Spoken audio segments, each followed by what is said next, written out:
All right, all right. So we back. Show your work. Is Mm-hmm. yours truly Nelson with my dog. I'm Brown Man X with my dog Beige Man X. You already know. Hey man, praise up for DMX before we start this podcast, man. Pray through. You make it. Paul, I hope he makes it through. No, we gonna speak it to existence. He definitely He gonna nah, he make it gonna he through. nah, he gonna make it, man. We gotta Somebody, speak it to existence. nah, that's a fact, man. He's gonna make it. So yeah, praise up to DMX. But show your work. We back. We got a lot to talk about today. I feel like a lot's happened. In regards to the NBA with college, obviously with the tournament, we got now baseball season is back. Even though most of y'all, including you, Banks, are very fortunate to be watching your team, I have to wait until Monday because the Washington Nationals have COVID. So, you know, I feel like the kid. The beginning of Chris Brown. Look at me now. When you talking about how you hate from the outside of the club, you can't even get in. Yeah, That's how I feel right now. I'm outside the club and I can't get in. I knew this was gonna happen, bro. I knew a breakout was bound to happen. I mean, yeah, for sure. But um, yeah, but we'll get into that. We're gonna get into the tournament. We're gonna get into Roy Williams. I thought it was an April Fool's joke because he did on April Fool's, but nah, him retiring. We're gonna talk about the NCAA tournament for sure. This is Final Four championship weekend. Um, and a very honest discussion about the tournament as well and about the women's side of the game. But we'll get into that. But to start off now, the NBA buyouts. As we know, LaMarcus Aldridge and Blake Griffin were bought out. They ended up signing with the Brooklyn Nets. Andre Drummond, who was the other high-profile buyout, ended up signing with the Lakers. LaMarcus Aldridge has started a game. Blake has played a little bit as well. They've played okay. Drummond only played one game, Mm-hmm. but then he hurt his toe, so he's going to miss about a game. Which I think he lost a toenail, if I remember correctly. But the thing about the buyouts, and correct me if I'm wrong, this is probably the most high-profile buyout market in a while, maybe ever, to be honest. Yeah, I believe so. Just because you got Blake Griffin being bought out and his contract was huge. You got LaMarcus being bought out.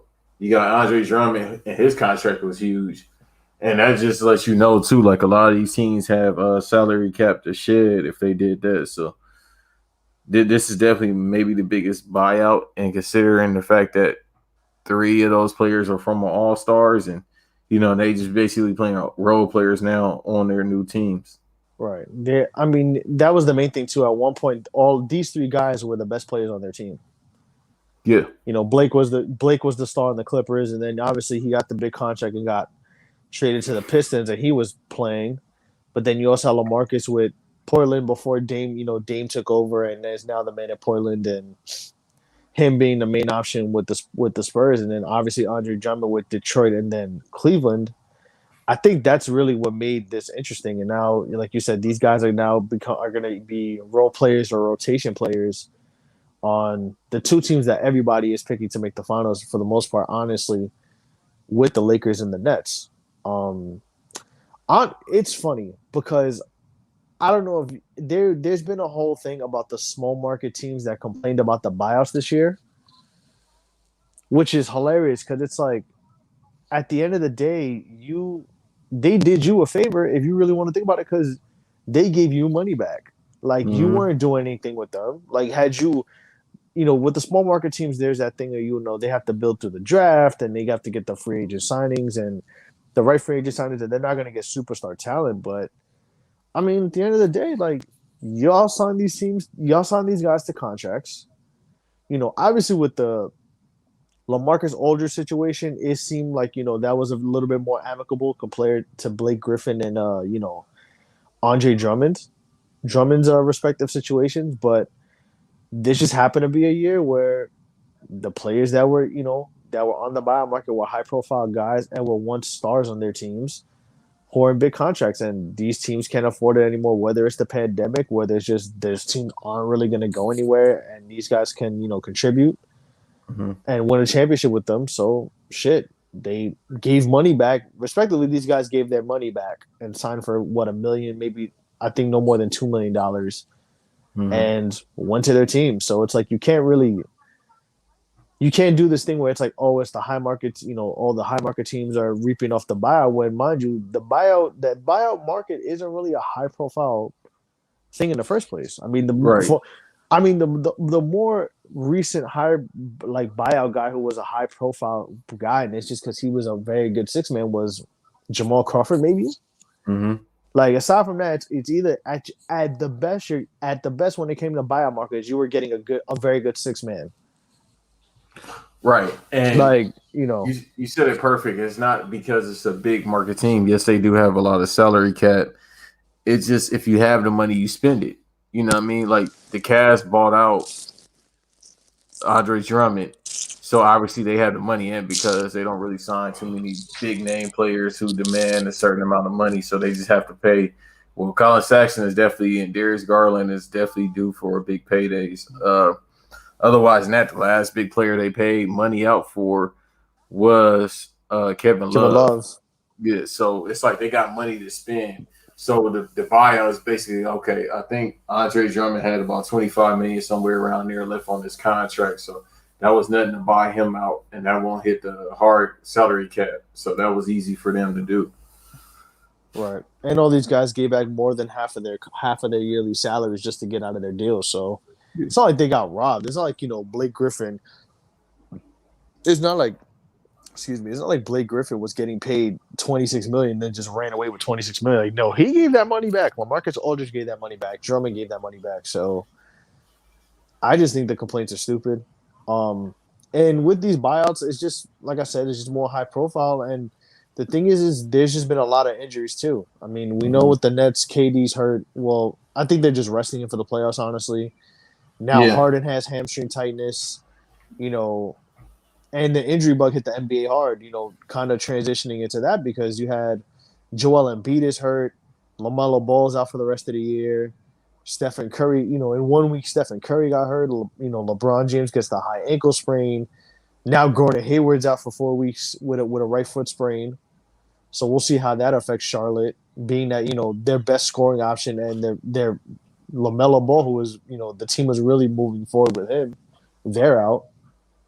You know, Listen, sometimes that's just how seasons are. And I think the thing I don't like is just like how the small market teams, it always turns into all the higher market teams are doing this and doing that when it's like, hey, it just happened to be one of those years. So, but do you think? Let me ask you a question though. Do you think this guarantees these guys a spot in the finals or no? Or do you think they're just good signings? I think regardless they was gonna make the finals, being the Nets, man, it's just it's the Bucks, and we know how they get in the playoffs. It's the Celtics, and they get there in the Eastern Conference Finals, but they tend to not go all the way, and maybe it's because of who they're facing, and they also a younger team. You got two rising stars, so I think by default, when you got a team with Kevin Durant, a top 15 player all time, you got James Harden and Kyrie Irving. Even with those three players and how the NBA is now, to shoot a bunch of threes, I think they were going to make it regardless. So this just adds on to the fact that they were going to make it. I mean, bearing injury, they going to make it. I think even if, let's say if KD got hurt, you still got Kyrie Irving, you got James Harden. If Kyrie is hurt, then you still got James Harden, you got Kevin Durant. We saw how that was for like the first couple of games when it was just those two. They put up like 30 and 10 apiece just with each other. So I think the main point is as long as KD is healthy, they make it to the finals and then win the championship. I think at this point, unless Andre Drummond is healthy, unless Anthony Davis and LeBron James are healthy, it's a clear-cut favorite. Nets to be a clear-cut favorite to win. Yeah, I would agree because I don't trust the Bucks ever in the playoffs. The Sixers are a good team, but and they've mind you, they've played well since Joel Embiid's been out. I think their record was like 8 because he comes back tonight after he hyperextended his knee that ended up being a bone bruise. But I think their record, if I remember correctly, was 8-3 since Joel Embiid was out. So they played, granted they didn't shit the bed. They actually had a pretty decent record without him. So they were able to keep the ship rolling since he was gone. So it's gonna be interesting. I think they helped the Nets. They kind of feed into what the Nets were doing. Like Blake could be Blake and LaMarcus Aldridge are not known for their defense, but now that Claxton is coming, Nick Claxton is coming to his own, and he could be kind of the defensive stopper while Blake and LaMarcus do what they do. You Mm-hmm. know, Drummond with the Lakers, that's going to be interesting because he's kind of in a weird. Because I had this conversation with a bunch of people, with Drummond. It's like, oh, is he gonna buy into it? He's a goofball. He's not a good player. He's a cancer. And it's like, bro, the guy was just the number one option on shitty teams and was dropping 20 and was getting 20 double doubles in his sleep. Yeah, he's Like, always. I like think you his really got to career think about average is that. like 11, 12 rebounds. Like he played more trying to shoot two like 3-pointers and shit because like his teams are so ass that he has no choice but to do that. But I think with he's 27, 28. He realized he was bought out. He knows. I think he learns from his mistakes and he understands like he this is a win-win situation for Andre Drummond if he plays well because the thing is he's the third option with LeBron James and Anthony Davis automatically. Number two is if they don't win the championship, but he still plays well, he's a free agent. He's gonna get that money. Right. He's gonna get he may get another nice payday. If he wins the championship and he plays the integral piece, then hey, it's a win-win. You get a ring and you're gonna get your money. This is literally this Andre Drummond deal for the Lakers kind of takes care of the Dwight Howard, JaVale McGee losses that they had from the offseason. And I Right. mean, Marc Gasol, I mean, respectfully to Marc Gasol, like he has not done a fucking thing this. He's played He's horrible. good. He's And he good. knows. He said I think he said in an interview the other day, like how he kind of is like prepared for it. Like he's kind of upset about it, but he accepts it. Like yo, like I haven't played well. Like Drummond's here to do what I'm supposed to be doing. Like it is what it is. So I mean, I think if the Lakers stay healthy and Drummond, I know Drummond's missing a game or two, but if they could stay healthy, Drummond does help. Like we've discussed, if they go against a team like say the Clippers, or they go against a team like the Mavericks or the Nuggets or any of those guys, Drummond can help neutralize the big men that are on those teams. Because if the Lakers were going against those guys without a solid big man, it would have been ugly. I don't think the Lakers would have made the finals. But Drummond does kind of help, in a way, neutralize help neutralize that deficiency that the Lakers would have against those teams had they not signed him.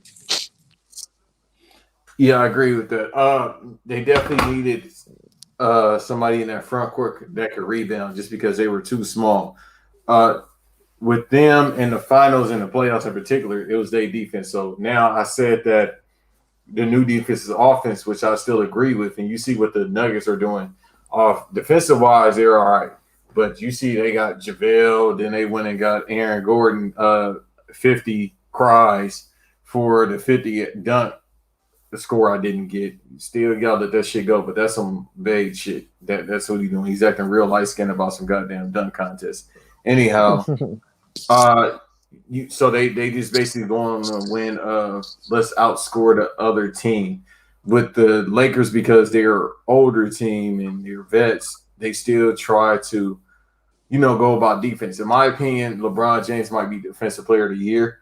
He definitely should get that title this year because I think when he was it was him and Marc Gasol going back and forth to get it in that 2000. I want to say 11 or no 2012 year, 2013 year, something like that. No, 2012. In that 2012 year when Marc Gasol won Defensive Player of the Year, I feel like it was LeBron. I think definitely it should be LeBron this year. And up until because AD when he up until him getting hurt, and he's been out damn near 2 months now. Up until him getting hurt, he wasn't playing the same, and that's probably because of the injury. He wasn't playing the same as he was last season. He was only averaging about 19, 11, which is still pretty good, but not what's expected now for him when he should be the main focal point, even though you do have LeBron James. So if he can stay healthy once again and Andre Drummond can stay healthy, you got a hell of a front court with LeBron as well. So in this instance, if you play the Nets, the best thing you can do is try to stay in front of Kevin Durant, because with James Harden, we know how he gets in the finals or the playoffs in general. We know how he gets. So it's only so much dribbling you can do. But you can try to stay in front of him.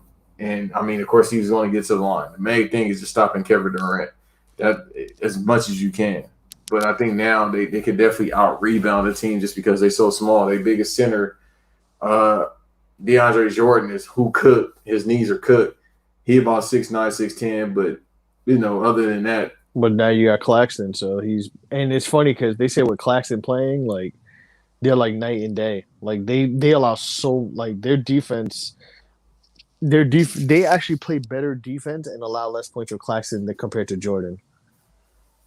right. Because he's a younger player. Excuse me, he's a younger player, so he definitely gonna try to get you on the offensive boards, more so, and on the defensive boards, but more so on the offensive boards, just because it's like DeAndre Jordan. He jumped one time, them knees about to be gone again, and he already has a history of ACL tears, or one or two, if I'm not mistaken.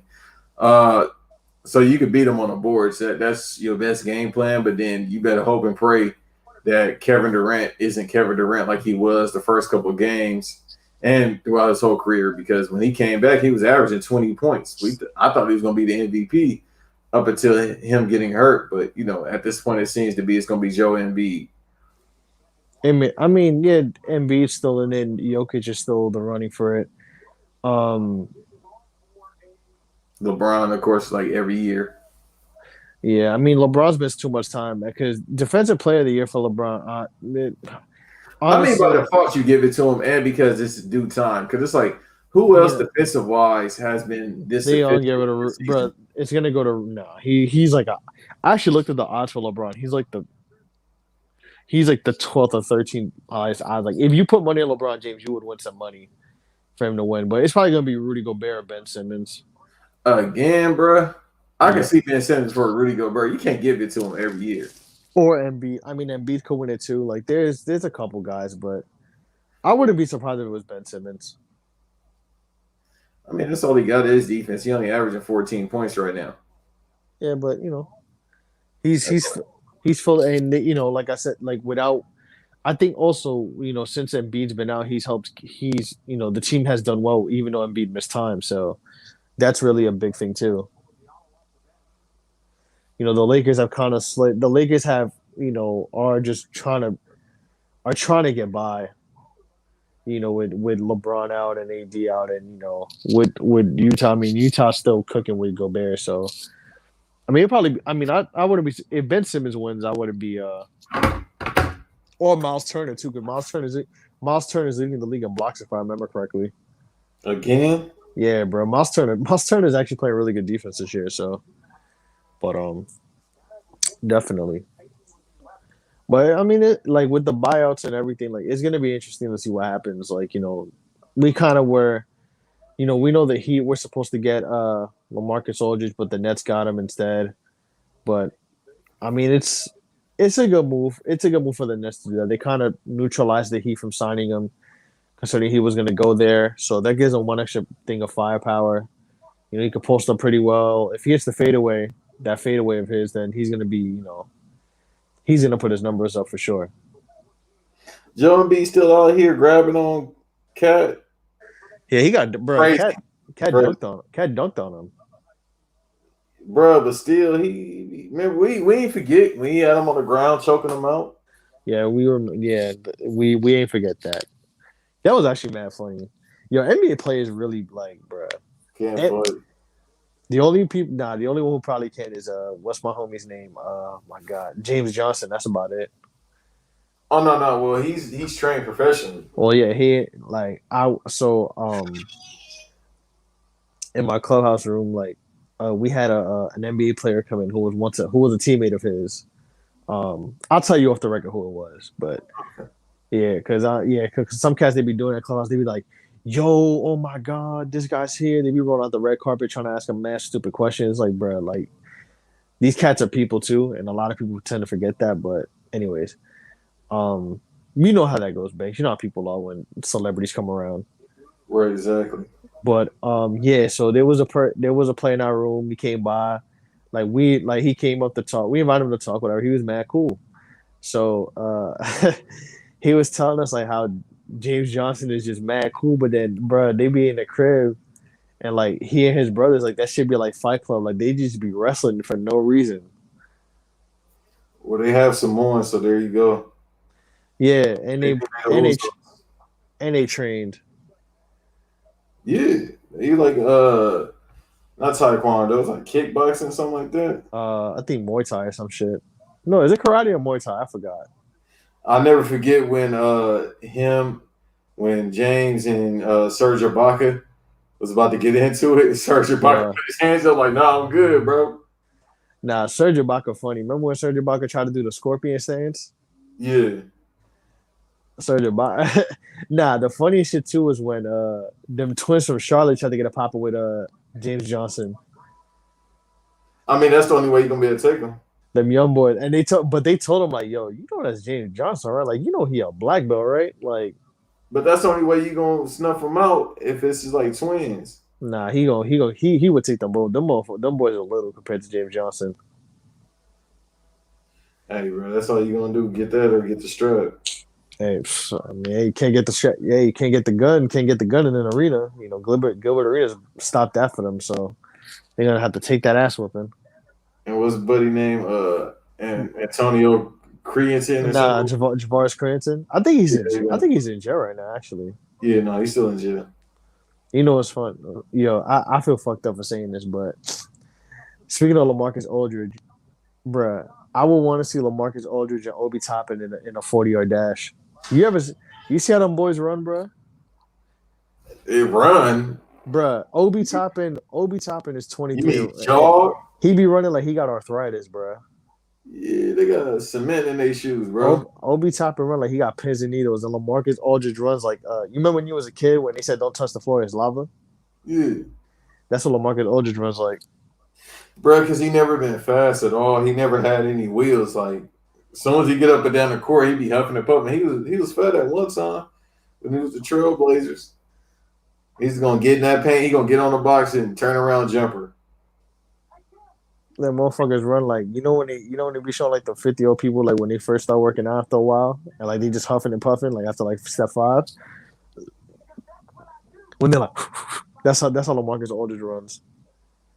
Like he felt the burn in his calves way too quick. I mean, he been hurt for a couple of years now. If I'm not mistaken. Like since he went to He San was Antonio, he been hurt. he was running like that in Portland. He can't run. That's why, bro. Motherfuckers came run for shit. Obi Toppin just run like he just meant to jump and that's it. He not meant to run. Where Obi from? Rochester. Not. He's from Brooklyn, but then he lived in what's that fucking town upstate? It's not really upstate. It's in Westchester. Oh my god, why am I forgetting this? Ossining. It's like in Westchester, or like a little bit past White Plains. He running from the damn cold. That's what he should remember when he had to run from the cold. Yeah, he's from Brooklyn. Yeah, he's from Brooklyn though, because his dad's like a street boy. His dad's a street boy legend. Yeah, yeah, you told me that. Yeah, shout to Dunker's delight, as they call him. I gotta watch that interview with Ray for Austin on Queen's Foot. Yeah. Shout to Skip, but yeah, it's a real good interview. Like he talks about his stuff. Like he was doing his numbers in Cali too. Like you probably know he played for Fresno State. Yeah, I low key forgot about it, but yeah, he And did. he was in JUCO in Cali, and like he talks about how he it's a lot of shit. Like I didn't know like he was kind of like into the drug game early as a kid. Mm-hmm. Like he was like, yo, like I was 13, like going to play full course, and I had packs in my. He told me, yo, don't touch my coat. Like he had to make sure nobody touched his coat because like he had packs in his coat and shit. But Yeah, yeah, no, I gotta watch that. I'm like I said, we gonna have that and one episode during the summer, and I got an idea about it. definitely. I told you I'm coming with my durag untied with a headband like hot sauce.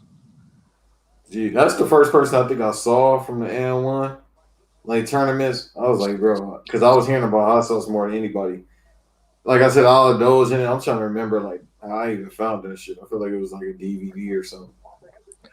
Now I remember Skip. I remember because Rafe Alston was really a legend like as a kid. Like I didn't know he Mhm. was. I didn't know like as a 13, 14 year old like he was like 15. Like, he was playing in the record when he was 15. Yeah. Like that's how good he was. So um, but he was he was 15 like in 90 because he got drafted in 98. So he was like 15 was like what the early to mid 90s. But like when I was like in 8, 9 years old, like I remember hearing about Skip Tumalu, but I knew he played in the NBA also. So like with me, like I remember it was Skip, Bone Collector, what's homie's name? Leroy I think it's Leroy something, the future. It was Headache, Prime Objective, like I mean main event from fucking Jersey. Like I remember all them dudes. Mark Jackson's brother too, Escalade, rest in peace. Like I actually went to an N1 game, like I think in like an 03, 04. Mhm. Like they had a game at the Garden and Professor hit a game winner. Oh yeah. Nah, Motherfucker, that motherfuckers was was one of stand my favorites too. motherfuckers was standing up, bro. Like there was nobody was sitting down. Yeah, Like he I had start bringing people in even more. Like that's what I'm saying. When we talk about it, it's like how they almost they at their peak towards the end. He started bringing in a lot of people. I mean, obviously he's still yeah, popular on social media and all that shit. yeah. But yeah, and Skip talks about the N1 situation too. Cause like I don't know if you know, like he rocked N1 his whole career. Mm-hmm. But then he kind of talks about how like they low key did him dirty in the beginning, and then like they repaid him back, but he had to like he didn't know like how popular he was. But hey man, we definitely gonna have that N1 mixtape episode in the summer. Oh yeah, definitely. Shout out to shout out to shout out to the N1 shout out to the N1 legends. Many a summer doing slip and slides and thinking I was Skip to my Lou. No, that's yeah, that gear, man. I mean, they sell that at Walmart, but I remember at the time it was real popular. Nah, definitely for sure. Um, but yeah, so I mean, let's get into the speaking of since we still on basketball, man, a lot of shit's been going on. So let's get into the NCAA tournament. Um, I'm gonna give some praises before I give some harsh criticism. The women's tournament's been really good since. I mean, I watched a couple of the first round games. I feel like there's been a role reversal, whereas the first and second round games in the men's tournament were okay. They were a little bit better, but the women's tournament, the Sweet 16 and the Elite Eight, and even the Final Four, from last night, were really good. Whereas in the men, after the round of 32, like I really did not watch any games. Mm-hmm. Like they were horrible. I don't know if you've seen any games from the men, but the women's tournaments were really good. Only the UCLA and USC game. Like right now, I'm watching the UCLA game. Like that game was I barely watched. Well, actually no, I watched UCLA USC. I watched the Michigan game too.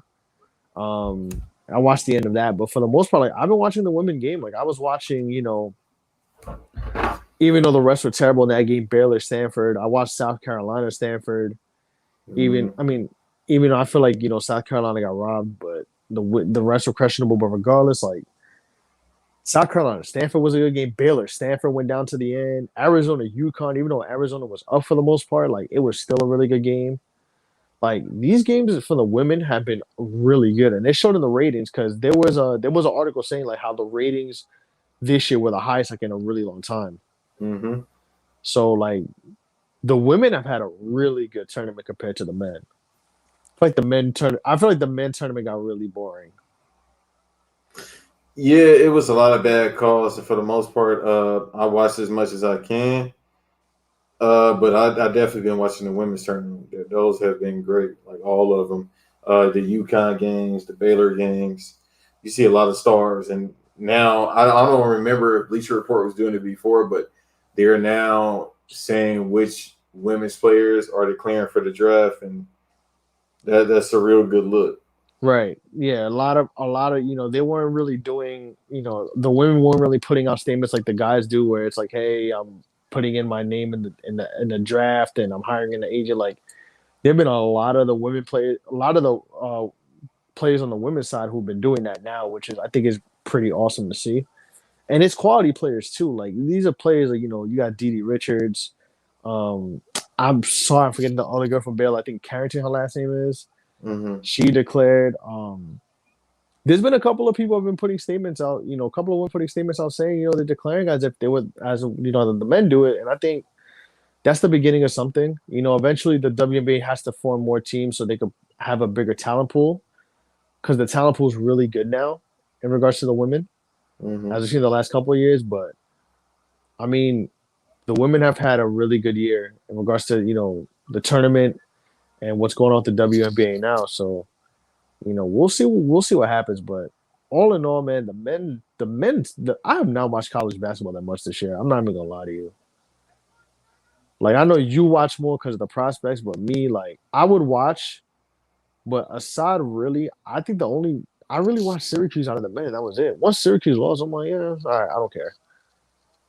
Like I watched the end of the Michigan game. I watched, I didn't even watch Baylor and Houston. I was working, but then when I saw they were getting blown out, Houston was getting blown out. I just didn't care. But you know, it's gonna, the women's tournament's been much better. That's really the best way to. So I can really say about it.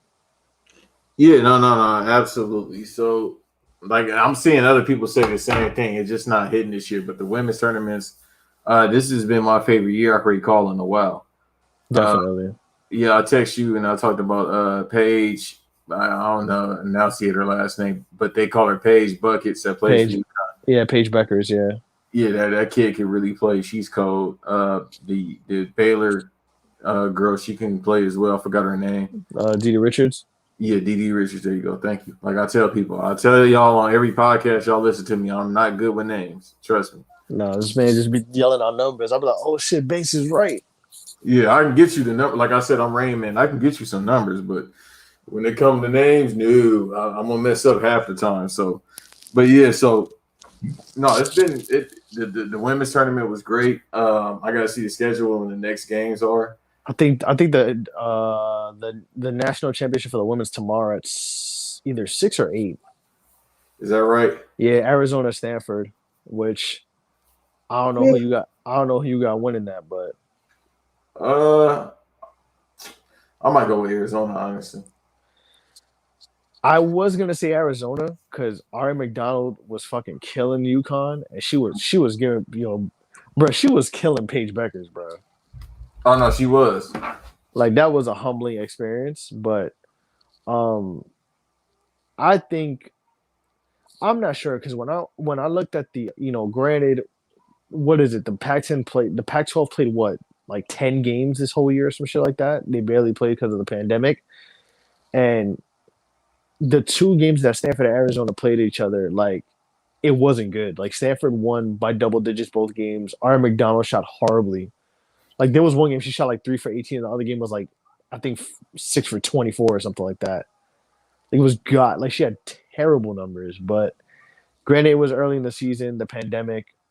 We don't really, we can't really call it.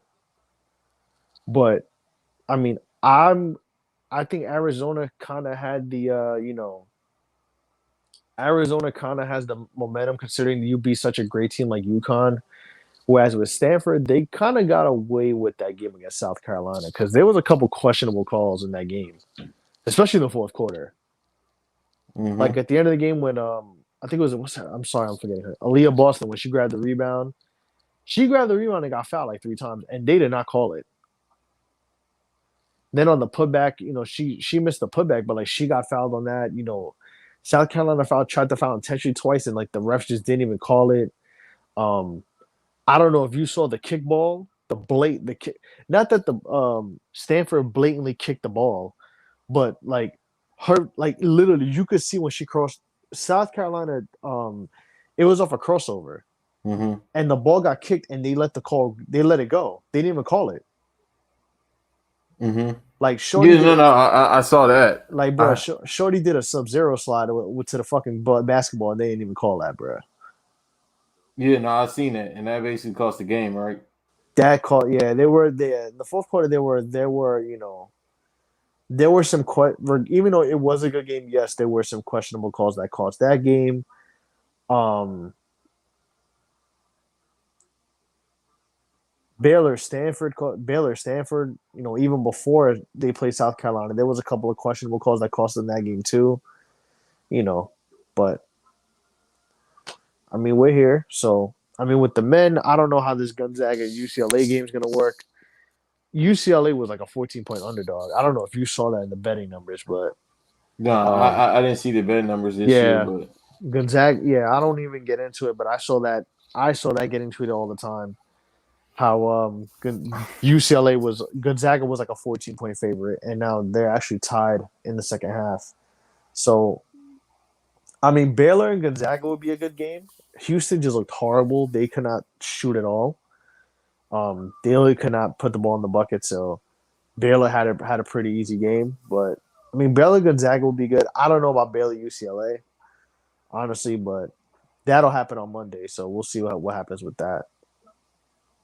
yeah, I was really hoping for USC versus UCLA in a national championship. Yeah, man. But yeah, USC didn't look that good either. No, But yeah, man. I mean, speaking of still, to wrap it up with college, your man's retired, bruh. Roy man, Roy Williams. it wasn't April Fool's. I thought it was a bad dream, man. I I was busy. I thought it was a career, honestly. Like he had a really good career. I thought it was a joke. When I say I'm like, come on, Yeah, man. Come on, man. he announced it at the wrong time, bro. I'm like, you couldn't wait till the second. Nah, man. I guess he waited till the second to be like, yeah, I really retired, guys. Speaking of Nah, speaking of April Fool's jokes, did you Michael Strahan had the best one? about the veneers. Yeah. The only one I saw, but so I didn't know that was April Fool's. I thought he really fixed that big ass gap. The only one I saw other than that was DJ Quick saying he got shot in LA and he didn't get shot, and I'm like, whoa, Nah, that type of shit is not cool to play with, bruh. yeah, it's like a day after Nipsey died 2 years ago too. It was like, Yeah, man, that was a little insensitive. I ain't gonna hold you. yeah, maybe he forgot, but it was just like, all right, bro. I don't know what Nah, he said after that. I don't really care. Just like nah, man, that was a little insensitive. But yeah, the Michael Strahan veneers joke was good. Um, there was a good So he one. didn't fix his gap. He never fixed. Nah, he didn't fix the gap. He said I was just fucking with y'all. I mean, yeah, bro. It don't matter. That's a signature for you, I guess. That's a fact. That was a good one though. There's also there was one that they replayed a couple years ago. I don't know if you ever heard about this. So like how Scott Brooks from the Wizards coach now was like he played in the league. You know that, right? Mm-hmm.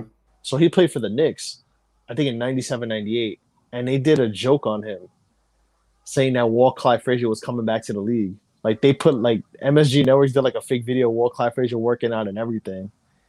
And they interviewed Scott Brooks, and he was like, this is disgusting. This is despicable. Like, how are you letting a 50-year-old man back in the league? And he like walked off, like he was really pissed off. And he like threw his arms in the air and everything. And they told him it was an April Fool's joke. Like, nah, Walt Clyde Frazier's not coming back.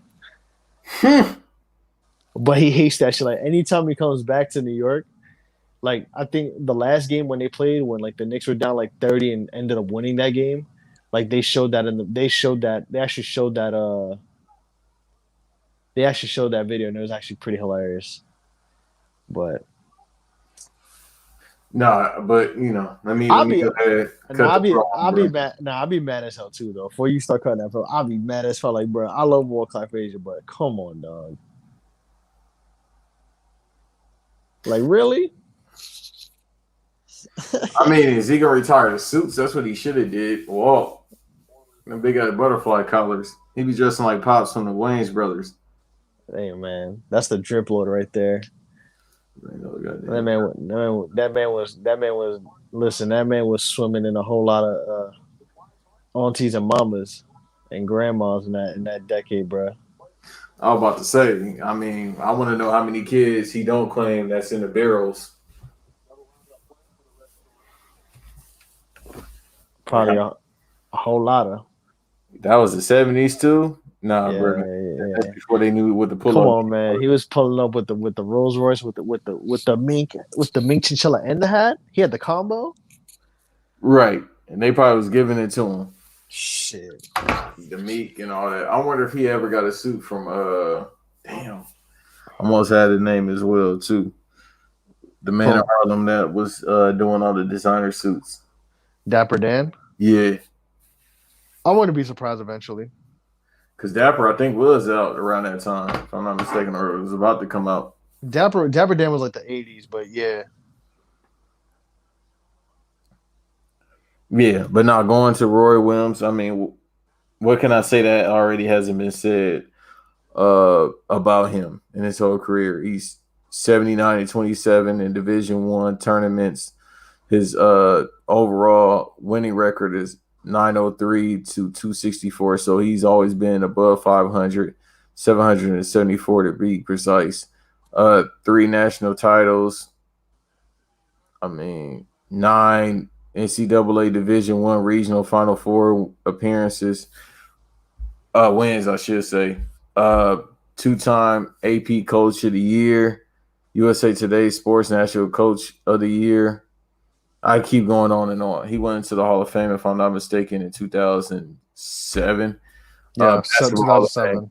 And then he went into College Basketball Hall of Fame in 2006. So let me get the players off the top of my head, and then if I could look it up, I will, that he coached in that time. Raymond Felton was one. Ty Lawson is another. Let me look and see. Marvin Williams, Carolina legend. Even though he's not from the Carolinas, he need a statue. He played for North Carolina, got a national title. He also played for the Hornets in Charlotte. So he needs something in North Carolina. NBA players that he's coached from Kansas on. Some of them are Paul Pierce, who we'll talk about later. Drew Gooden, another one, Kurt Heinrich. North Carolina goes Harrison Barnes, national champion. Cole Anthony, Reggie Bullock, Ed Davis. Shouts out to Ed Davis, LA. Wayne Ellington, Danny Green, PJ Harrison, Tyler Hasbro, former AP Player of the Year. John Henson, Justin Jackson, and the list goes on and on. I mean, Kobe White, shouts out to Kobe White. Most of the players, James Michael McAdoo, Sean, I'm saying Sean, man, fuck Sean. James Michael McAdoo. I haven't heard that name in a minute. Yeah, I think he won a title with the Heat, right? Let me see. He was like, I don't even know. 12, man. I remember he played on the team, if I'm not mistaken. He in the B League. What the hell is the B League? He in a what league? The B League. Oh man, I'm about to go with the B League. The fuck? It's a professional men's basketball team in Japan. Oh, okay. He in Japan balling. I mean, Philippines? Nah, he definitely getting 28-12 over there. The B League. He plays for Sunrocker Shibuya. Okay, so I'm tripping. He won a title with the Golden State Warriors in 2015. And 2017. Yeah, the KD team. So he a two-time national champion. He definitely over there going crazy. I got to look up these stats. He in Japan definitely getting 28 and 10. This kind of grabbed me down. Even showing his stats right now. They just got his NBA stats. No, let me see if I can find this. I'm gonna find these stats. I forgot he even played, or he was on the Delaware team. Yeah, he was last thing. He was in the G League, and then he went to Europe. He was in Italy for 1 year. Then he went to Turkey. Then he went to Yugoslavia for the rest of the year, and then on the summer 2020, he's in Japan.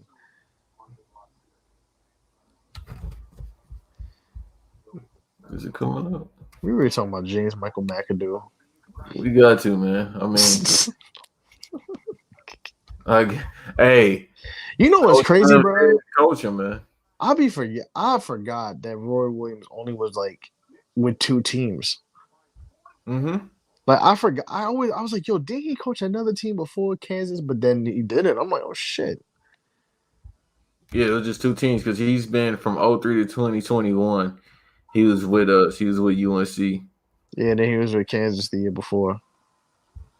Yeah, and that's when he got to coach a couple other players. But 18 years with UNC, that's great. So I can see as to why he did that. Our recruiting class has always been in the past couple of years to be on and off with us getting star players. Everybody want to go to Duke, unfortunately.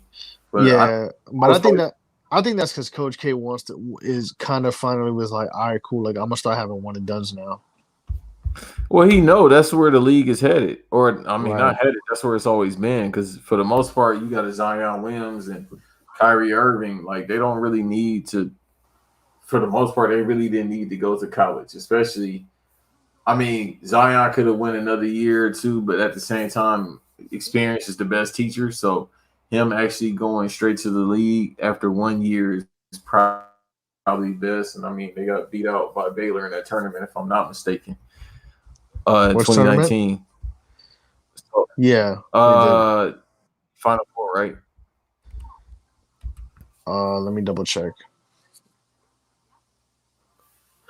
Hold on a second. I actually was checking for something else. Oh, right, that was his last year. Cause I'm like, I'm looking at Roy. I'm like, oh right, Roy Williams last year at Kansas was when Mello went with Syracuse,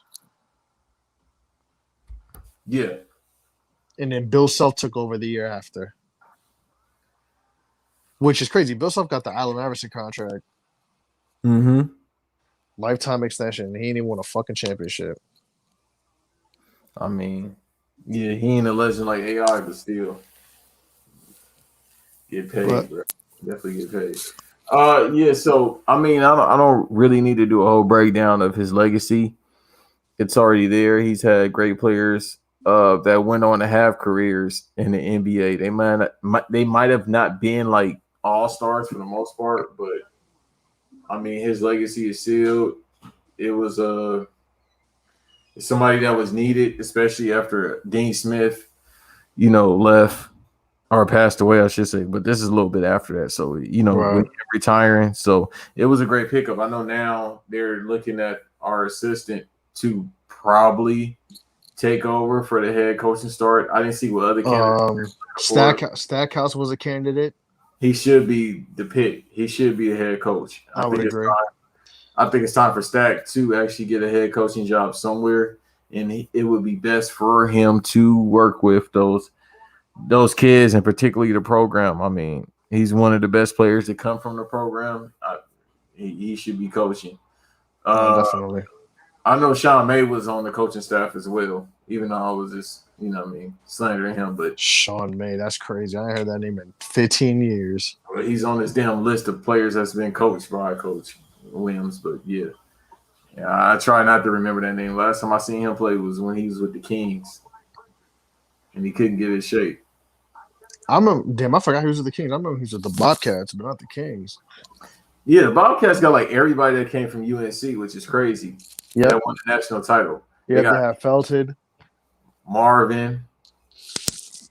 Yeah, Raymond. Yeah, Felton. Shout out to Raymond Felton, wherever he is. Probably eating some donuts. Raymond Felton got love in Carolina. Because one of my people I know from Carolina said like his pops is like a legend out there too. Yeah. He from Carolina. I don't know if he's from North or South. I looked it up earlier too. I think he's from South. Yeah, this is the second conversation today I've had conversations about Raymond Felton, which is funny. Shout out to Raymond Felton, but Yeah. I mean, Roy Williams is great coach, one of the more accomplished coaches as well. Obviously he comes from the Dean Smith family tree, which is coaching tree, which is is not a laughing matter in a sense, Mm-hmm. And 3 national championships, 2-time coach of the year, 9 Final Fours, 9 ACC regular season championships, 3 ACC championships, 4 Big 12 regular season, 3 Big 12 tournament champs, and then when it was the Big 8, he won the tournament 92 and 5 Big 8 regular seasons. Two-time Coach of the Year, two-time Harry Eber Award, ACC Coach of the Year. I mean, Big 12 Coach of the Year. He's he's done it all. I mean, Uh, as a coach. So obviously, like I said, we came up under the legendary Dean Smith, um, and was a fine coach. Fine coach in his own right.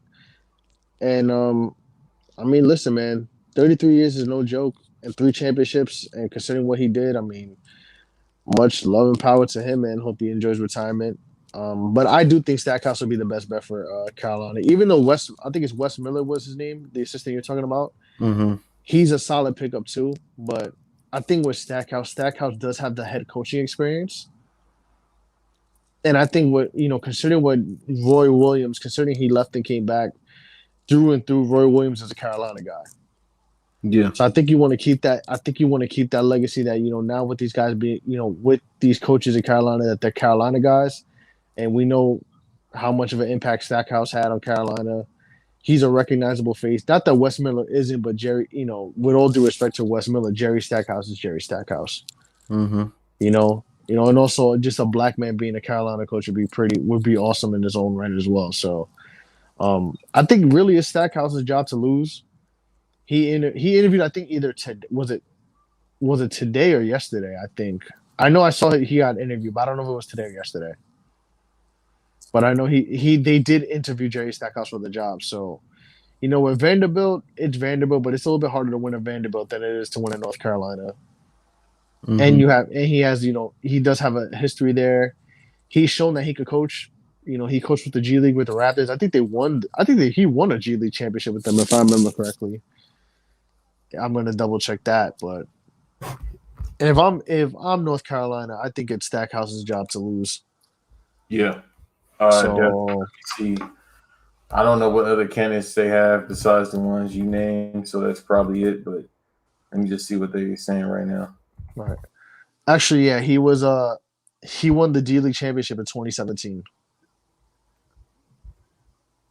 Yeah, with with the Toronto Raptors D League team. yeah, it's a lot of people, or not a lot, but Ed Costa said definitely endorses Jerry Stackhouse to be North Carolina's head coach. So I mean, he got people behind him that actually, and he's from Carolina. He's from Kinston, North Carolina too. yeah, So where Brandon Ingram's from. that's hilarious. Yeah, they fight a lot out there. I'll just say that. Yeah, a lot of those guys grew up together too with the North Carolina Duke thing because he grew up with Jeff Capel. Yeah. I heard the other day because I have a bunch of people who are from Carolina. We'll talk about those college ties, which I'm from New York. We don't really be in college ball like that. we a street ball high school type of place. But yeah, man, I think Jerry Stackhouse it's his job to lose, honestly. I agree. He was a good player overall, especially when he was on that Pistons team with Grant Hill. For the most part, Yeah, because solid. right now he's coaching with Vanderbilt. He's at Vanderbilt right now. Yeah, he's a solid. He's had a solid career all around. I mean, Yeah, former All-Star 2000, 2001. I think just definitely he coached in the NBA. He coached he coached for the D League, so coach of the year and championship in 2017. I think he more than qualifies. Usually with coaches that are former players, they weren't that good, so that gave them a lot of time to actually just focus on the game. But this is somebody that's a former All-Star, and you get them if you want to start recruiting more and these star players that could definitely benefit your program. yeah, definitely. I would agree with that, but man, we'll see what happens when it comes to Stack and the NC job. They're probably gonna fill that out probably the next week or two. I wouldn't be shocked if it took longer than 2 weeks for them to decide who the next guy is for Carolina. But I mean, bon voyage to Roy Williams, man. Enjoy retirement. You know what I mean? Solid career, gotta say. But all right, man. We have a lot. This is the interesting thing because we have so much to talk about. Do we want to get to Paul Pierce or do we want to just get into the baseball and get that out the way? Yeah, let's get to the baseball. Then we get into the Nah, for sure. Yeah, we end it out with the silly shit. Because we on. honestly, like, the last two things is some silly shit, and I like that. So let's Yeah, baseball up. yeah. We'll get a little bit more serious. So, baseball season's bike. Unfortunately, most of you are privileged and are able to watch your teams this weekend, whereas me, as a Mets fan, I have to wait until Monday because the Washington Nationals are dealing with COVID right now. Mhm. So this season is actually interesting because um, there are obviously the Dodgers are the one team that everybody is going to ride with because yes, they really didn't lose many people. I mean, they lost Kike Hernandez to the Red Sox, but in regards to their star players, like everybody's there. And then they added, I call him the old right hander, Trevor Bauer. Mhm. So, you know, they got probably pretty much the biggest free agent on the market, and they didn't really lose much. So, I mean, the Dodgers are, yeah, the team to ride with, but there are a lot of teams out there. Are a lot of teams who could play spoiler. I mean, the Padres in the offseason, they got Blake Snell, they got Yu Darvish. Clevenger's hurt, but Darvish and Snell are two really good pitchers. Um, Obviously, they signed Tatis to that crazy $340 million deal. Um, Obviously, everybody's going to pick the Yankees are they're not a favorite, but they're a strong team. With them, their pitching has to be healthy. I mean, not even their pitching, but their team has to stay healthy, and their pitchers. It's really Garrett Cole and everybody else is serviceable. Mhm. I mean, you have them. You have the obviously. My Mets. We just signed Lindor to a 10-year, $341 million deal, which includes a limited trade clause, no opt outs. So that man's here for 11 more years. So they gave him his bread. And it's funny because they were going to offer him 10 years, 325. He wanted 12 years. He wanted 12 years, 385, but then they ended up making it 341, which is the highest contract for a shortstop ever, which Tatis got 340 like a couple months ago. And it's easily, bro, you know what the biggest Met contract was, bro, before this contract? What was it? 138 million. Because the Wilpons were cheap. And that was the David Wright legacy deal. Mhm. So it was David Wright and Jacob DeGrom was 137.5, which was a couple years ago. We have him for a couple more years, but I'll get into the Mets later. But you have the Mets, you have the Braves. The Nationals are always a team that is always in the middle of everything. Um, I mean, there are a lot of teams that are really good, and I mean, obviously the Dodgers are the team right now, but there's so many good teams. There's going to be a lot. I mean, also the White Sox. Also, excuse me for not mentioning them. I know Eloy Jimenez got hurt with a pec where he tore his pec. He's going to be out 5 to 6 months, but the White Sox are a team that's on the up and up. I'm rooting for them, but there are a lot of teams this year who could really make some noise in the in baseball. Yeah, I gotta. So we talked about a little bit before we actually, a couple episodes earlier. We talked about baseball a little bit. I ain't gonna hold you. I got to get up on things because I'm not caught up with all the trades that happened. Just a few of them. And then I mean it's 100 and goddamn some games they play. So I feel like by next week I'll have shit. We got wrestling to talk about. 2 weeks from now I'll definitely have everything in order relating to baseball because I don't have much, and I ain't gonna even hold y'all. I'm not gonna try to just sound smart. I really don't have much to talk about when it comes to baseball at this particular moment. As right now, I should be watching the Angels game because I'm a fan of the Angels, and I have been since I was a kid. But as far as transactions and deals, I haven't really been up on things, and because my schedule is crazy. So, but I'm Yeah, telling y'all, within 2 weeks, I'll be straight.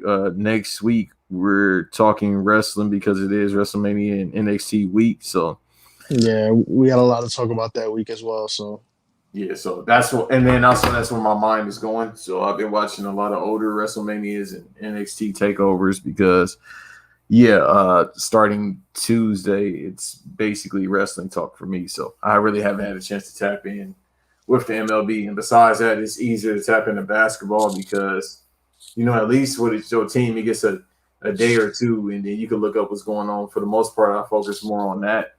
But with MLB, it's like after the deal's going on, it's like all right, they play every damn day. Like your team might play 2 or 3 times, back to back to back. So which is what the NBA is doing. Hence why everybody's getting hurt so quick. But yeah. yeah, but I mean, with the baseball, it's gonna be an interesting year, man. I mean, with the air, of course, as a Met fan, the NL East is always that division that's ridiculous. It's gonna be like that this year again because with the East, you have the Mets, you have the Braves, you have the Nationals. The Phillies are still a decent team with Bryce Harper, and even the Marlins, bro. The Marlins aren't even like the the best looking team, but like they have a pretty good team right now. With the and then with the AL, there's the East with the Blue Jays and the Yankees. Really, I mean the Rays are okay, but the Blue Jays got made a lot of really good signings, so they make a run. They may make a run for it. I mean, obviously with the Central, the White Sox are a really good team. The Twins are always in it. The Indians are going to regress this year because they traded Francisco Lindor, Mm-hmm. who the Mets, like I said earlier, the Mets signed to a 10-year, $341 million extension. Um, And I mean, even with the West, man, like Angels did had some pretty good signings. Mm-hmm. So they may make a nice run this year. I mean, you have the Astros, obviously, the Oakland A's. So there's a lot of there's good teams to watch this year. I mean, there's not really a one team. Obviously the Dodgers are the best team, but you do have a good 5, 6, 7 teams that you could pay attention to that are going to be really good.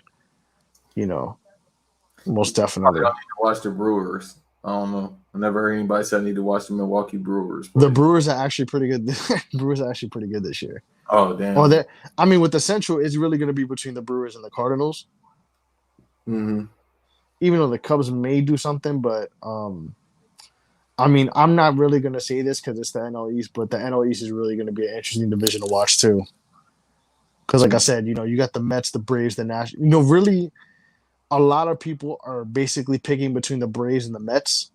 Whether that's that one division, whether if whoever doesn't win that division is going to be a wild card team.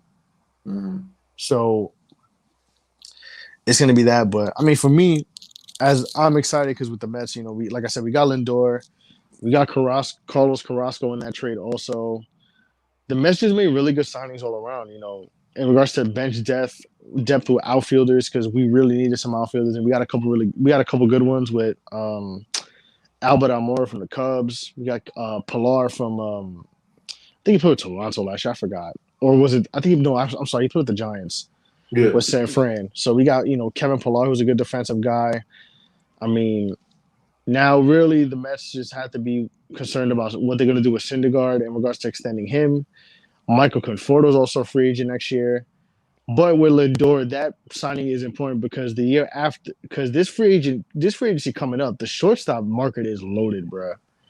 Yeah, I do actually know about that. Because you got Trevor Story, who's going to be a free agent from Colorado. Javi Baez is a free agent. Um, who was it? It was Lindor, Baez, Trevor Story, and it was somebody else, and I'm blanking my head on it because I'm going to show you. I'm going to pull it up right now. Actually, give me 1 second. Let's see what the shortstops. You have Javier Baez, Carlos Correa, Corey Seager, Trevor Story, and Jolton Simmons and Brandon Crawford. And with with Carlos Correa, Houston's been trying to make him sign all winter a 6-year, $120 million deal, and Carlos Correa's like, no, like, bro, he thinks he's worth more than that. So that's going to be interesting to see. Even though he hasn't really been like the best hitting, last year he wasn't really his best, and the year before he put up good numbers, but he hasn't been the typical Carlos Correa that we know. So, and then with Trevor Story's going to be. I think Trevor Story's gone. Colorado's just literally just phasing everybody out Mm-hmm. and rebuilding. Corey Seager for the Dodgers. I think he's going to stay, but you never know what'll happen. Right. So definitely, but I think with the I think it's going to be interesting to see what they do. what these guys do when it comes to the free agency season. I'm trying to get Carlos Correa stats, so just give me 1 second because I don't want to talk out of my ass saying he was not that good and that he wasn't. But from what I remember, he was not. Let's see, Carlos Correa, 2020. Yeah, he was. I mean, yeah, he was okay. He had 264, 5 home runs, 25 RBIs. So he was okay. I mean, the year 2019 he was really good. He had 279, and then 2018 he played like shit. He had 239 that year, but um, he's had a couple weird years. But this is only his seventh year in the league. So out of those 6 years, 2 of those years he had subpar years. So I mean, Correa is going to be interesting to see what he does. And like I said before, Story, Simmons, Javier Baez if he stays, but Lindor's off the market now, and that was the Mets' biggest deal situation. So, I mean, listen, man, I know obviously the NCAA tournament's on, basketball season's coming, but baseball's going to be interesting, and hopefully, things aren't run over with COVID, but um, we'll see what happens with them. And also the regards to newer news with baseball, the All-Star game this year was supposed to be in Atlanta. Yeah. And they actually moved it out of Atlanta. There's no announcement as to where it's gonna be. I've read what'd you say? I heard a rumor it might be LA. Yeah, there was speculation that it was gonna be in LA. There's speculation that it's gonna be in Milwaukee. I've read Chicago. I've read maybe even Kansas City. Oh God. Why are you doing that to fans, bro? Well, with Atlanta, the thing is with Atlanta, the thing was that they were going to honor Hank Aaron, obviously, because Hank Aaron passed away. Yeah. And now some people say, you know what, it makes sense if you do it in Milwaukee because he did play in Milwaukee before they moved to Atlanta. He played in Milwaukee. So there's kind of that correlation, which isn't a bad idea, but I wouldn't be surprised if they put it in Chicago or LA. Yeah, go somewhere where the players might actually enjoy themselves, and considering everything is opening up, that's the move. Either one. Right. If it's in LA, I'm definitely going. And being the situation with the Atlanta game, the reason why is because they were, in regards to the voting laws, they were kind of in a panic that a lot of players were either going to protest the game and not show up. So they figured to move it out of Atlanta altogether. And according to Rob Manfred, he said they also moved the draft out of Atlanta as well. They did it in response to the Georgia law that has civil rights groups concerned about its potential to restrict voting access for people of color. This is according to ESPN. In a statement, Rob Manfred, who is the MLB commissioner, said the league is finalizing a new host city and details will be announced shortly. The All-Star game is actually in LA next year.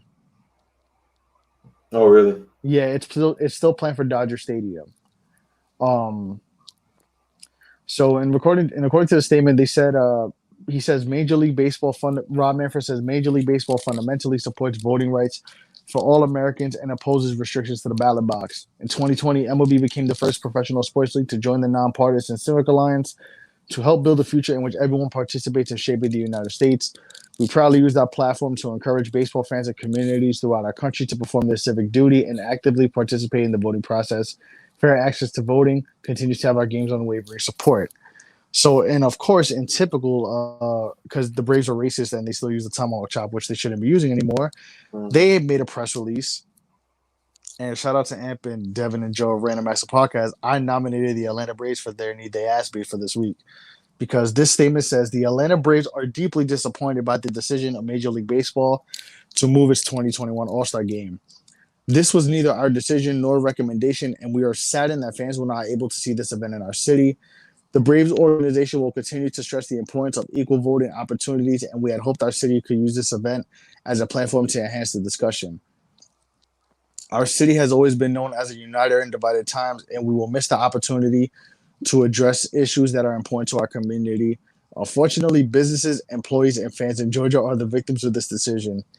We will to continue to support the community legacy projects which have been planned and are in process. Now, this statement sounds very fucking impersonal. I'm Mm-hmm. going to say that, number one. And to say you're deeply disappointed by the outcome, not even deeply saddened, disappointed? What the fuck? Right. And it, it's funny because when they moved it, I was like, okay, cool. But I was not I didn't want to give. I didn't want to give. I'm not going to give the MLB their flowers because we've had this discussion before. How there's some subtle racism in regards to it, Mm-hmm.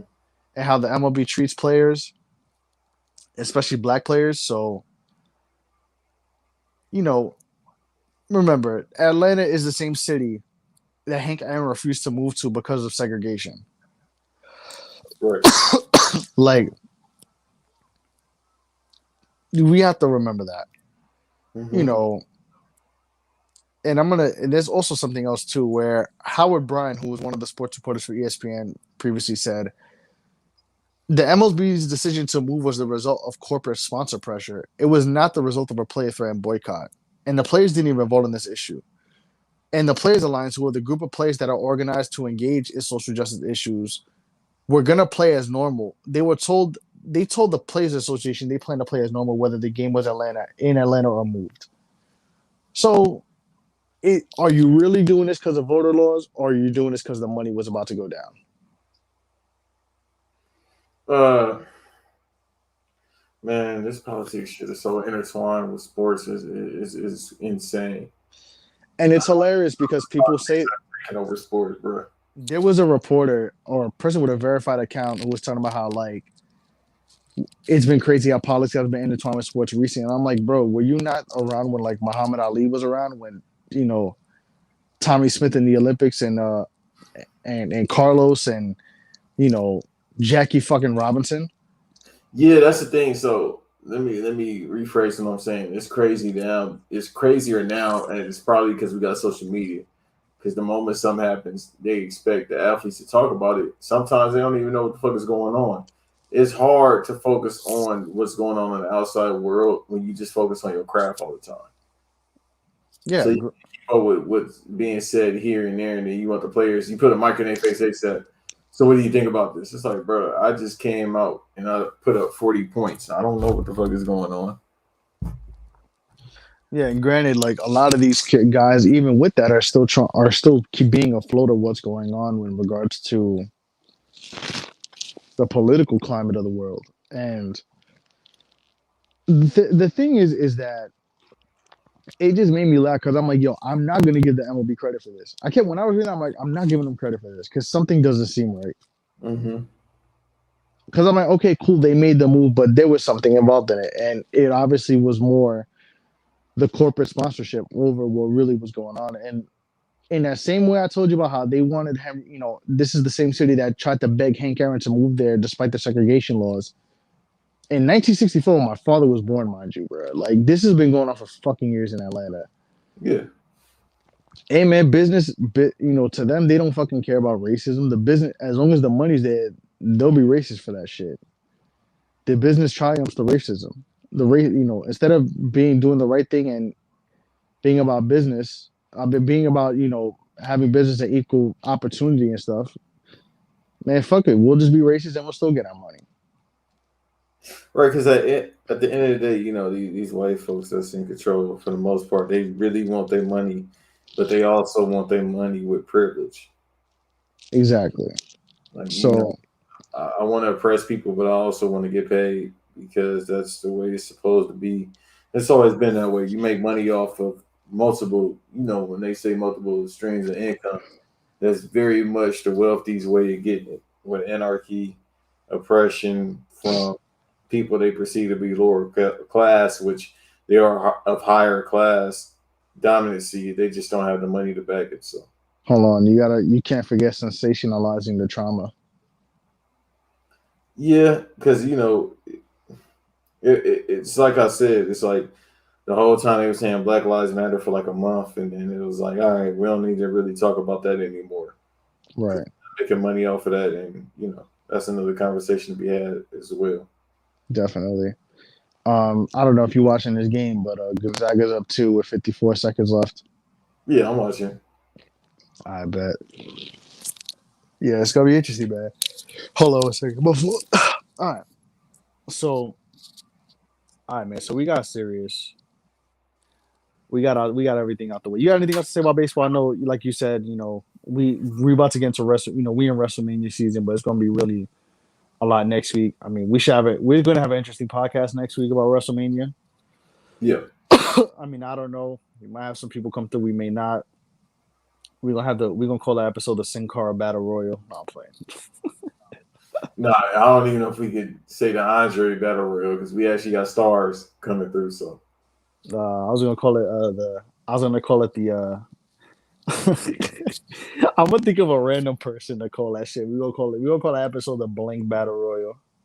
I was about to say you can't call it the Andrade Battle Royal because that man unemployed. He's signing the fake papers. Bruh, did you see that? Speaking of Andrade, we're gonna get into that next week. I feel like next week gonna be fucking jokes, bruh. I can't wait till fuck. I like talking jokes with sports, but jokes of wrestling is the most funniest thing. Yeah, because it's like it's redneck anime. That's what I always heard about wrestling. Wrestling is redneck anime. That's fucking hilarious, bruh. When you think about it in hindsight, think about it. Colorful colors and over the top characters and stories. It's like, bro. Yeah. Redneck anime. That's what it is. Yo, that shit is funny. Nah, I was gonna say, somebody put a tweet up like it was like Andrade when he signs that contract. And you remember the SpongeBob episode when like he had like it was like the let D, but with like in that like it took up like half the paper. Mm-hmm. They say that's what Andrade's contract. That's what Andrade's gonna look like when he's done with taking pictures with that paper. Bruh, he didn't have that pen. The ink was dry, or the ink wasn't coming in, and he just like I ain't see no letters on here. Bruh, I bet you he stole that paper from Vince McMahon's printer. It was like, yeah, I'm about to sign on this shit, bro. That shit was as white as his woman's skin, bro. That'll show him. And then she said in the comments, "I'm proud of you, bitch. Why you didn't help me keep my job?" Hey, man. Like a wise man once said, everybody can't be champion. Yeah, because he can go back to NXT. He said, "No, you big dummy." Listen, man, we gonna get into that next week. I'm gonna have the everybody can't be champion discussion because I don't know. Shout out to my guys JR Bing and Cam from the Port on First Blood Champ. They said that shit, and I was like, bro, I've said that all the time. Yeah, motherfuckers want Andrade should be champion. It's like, bro, no, it wasn't his time, brother. Zack Ryder think he should have been champion, bro. These the same mother. Listen, man. It's ridiculous. That fucking idea up out of here, bro. He said, "Whoa. Yeah, okay. That shit gonna work in Long Island. That shit ain't working on no fucking red WWE. Zack Ryder and goddamn Michael Rappaport are the same person, bro. Zack Ryder and Michael Rappaport the same person. Same goddamn person. Y'all be on social media being mad at everybody else except for yourself for having no talent. Fucking Remy. You up here shooting Tyra Banks, you bitch ass boy. What else have you done besides try to tell stories being mad? The best thing you ever done in your career is mispronunciate Kristaps Porzingis. Good fucking job. You copied my whole flow, motherfucker. I'm the originator of fucking up names, not you. Yeah, he's Danny Aiello? Yeah, bro. You think you get a pass because you made fucking I think he's in Deep Cover in the movie. You get a pass because you was in Next Friday being your real self. That was a shoot. That wasn't a work. Back to the ghetto you go. I know motherfuckers. I don't know them, but I've seen motherfuckers like you. That's you, bro. That was a shoot. You out here airing out a grown man for sending threats at you, bro. You supposed to be about it, right? You supposed to be this tough New York motherfucker. Why don't you pull up on him? Cause he a bitch. But well, let me speaking about that, let me pull up those DMs. So since you already got into it, let's get into it. So Michael Rappaport of real quick, why KD didn't use one of his 200 burner accounts? Cause Katie don't care no more. Katie chilling in the crib. Yeah, he been You chilling. see what Katie been tweeting, bro? He tweeted at Cash Doll. Yeah, nobody has ever called you KD. He said nobody. Only I'm KD. Yeah, which is true. Nobody has ever called Cash Doll KD. I mean, She fine as hell, but ain't nobody calls you KD. I don't know, bro. I was like, only KD I know is Kevin Durant. Hey man, Cash Doll need to tweet. I'm not really 29. She been 29 for about 5 years now. So you telling me Cash Doll's Miguel Tejada?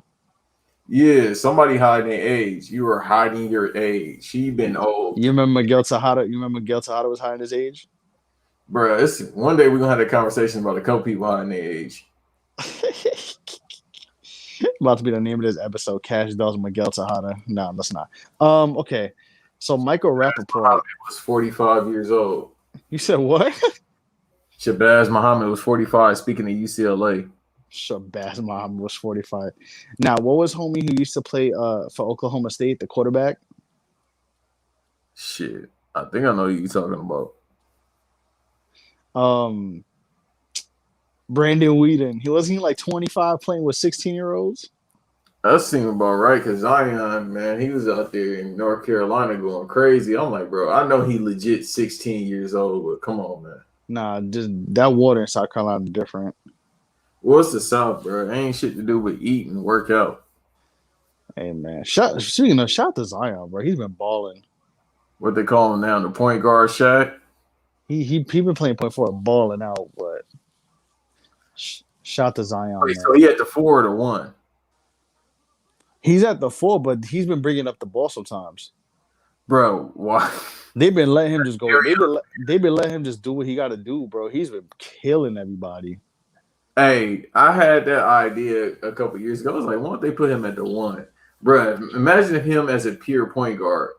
Crazy. Yeah, Magic Johnson, who? If he was a pure point guard, what you gonna do, bro? He fucking Magic Johnson. He like the Super Shredder version of Magic Johnson. He Magic Johnson with the steroids without the sickness. Damn. Come on. Magic Johnson got that Steve Rogers serum. There you go. Hey man, those are the only people in the world mosquitoes are scared. That's the only person in the world mosquitoes are scared of. Steve Rogers and Magic Johnson. Nah, Magic Johnson especially. Bro, all right, I got to take about. I think I said this years ago though. One of my, Banks takes about Magic Johnson having AIDS. Well, what'd you think? He don't got it? Nah, am I the only person that believes he doesn't? It's been people I've seen said that before. I've heard that before. I believe it, bro, because he just got big and he just lost his hair and he started owning Starbucks and movie theaters. Yeah. Okay. How do I get that? Hey, I don't know. How do I get that sickness to get that? I actually met Magic Johnson one time. What did he say to you? He was mad cool, actually. Oh yeah, that's you got the game sign. Yeah, I got 2K12 signs. So shout out to Magic. And then he told the other kids or whatever. He's like, y'all need to get this. He said, y'all need some. Y'all should have more of this. See, y'all supposed to get this. Yeah. I don't know about the other games, but he got this one. Yeah, that was the one. Yeah. So that's when you told me that. See, I got good memory. I just can't remember names. Just the weirdest thing. I got hell of a good memory, but I can't remember people's names. That's all right, man. Because names don't matter. I mean, yeah, in some cases. Especially Michael Rappaport's name. It means nothing. Man, fuck Michael. Anyway, let's get into this bullshit. So this Yakub, Michael Rappaport. Culture vulture, Michael Rappaport.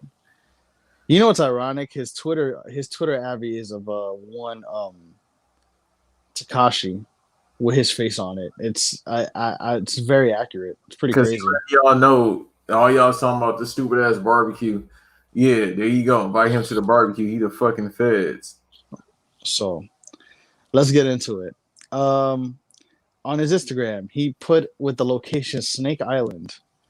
He wrote, "As most of you know, I receive threats and disgusting messages daily in caps, but never in my wildest dreams did I think at Easy Money Sniper 1 Kevin Durant would be, I don't know what the caption is, but whatever. Do you let's go into the DMs banks. I think we're gonna have a DM breakdown of this here. So Go ahead. And I let's tried to start. read that shit. I was like, bro, did a 12-year-old write this?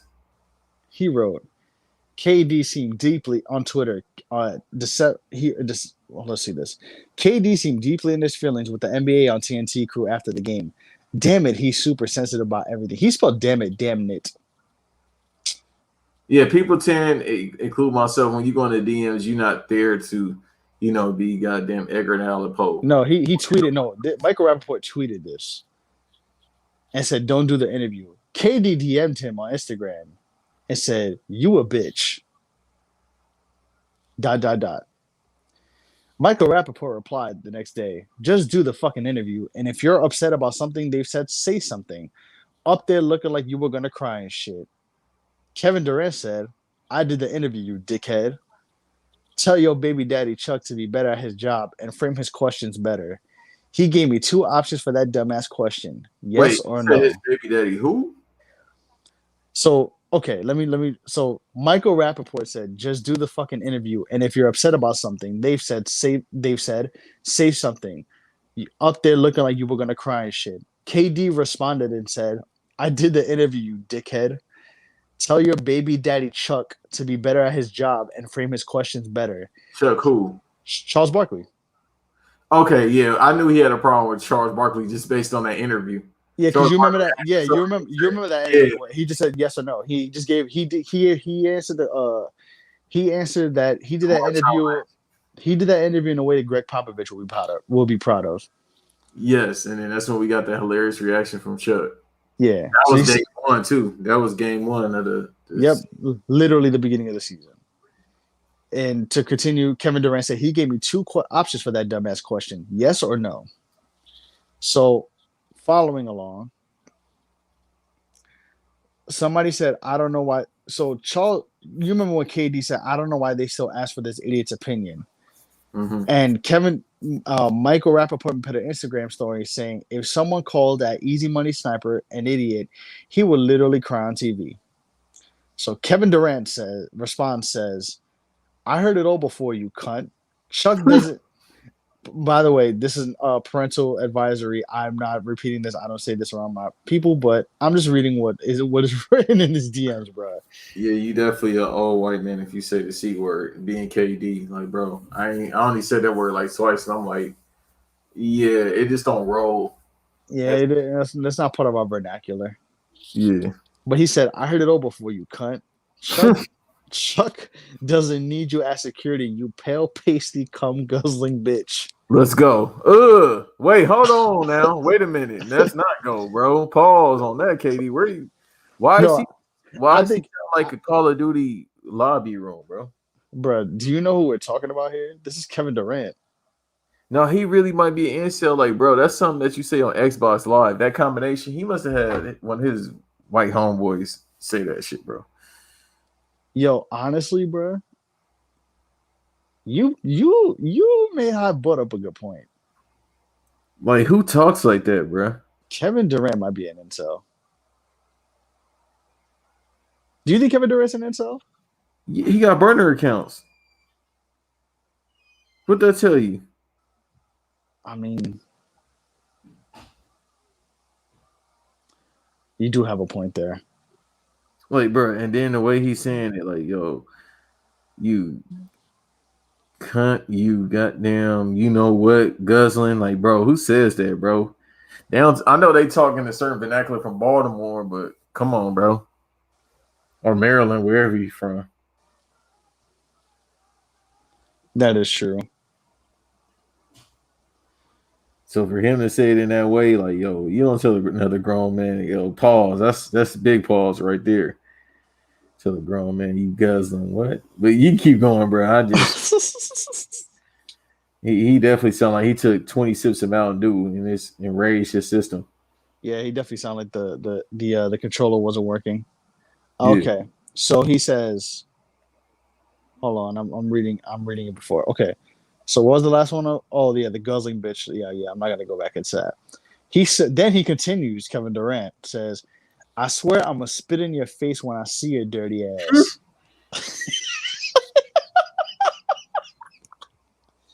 Bruh.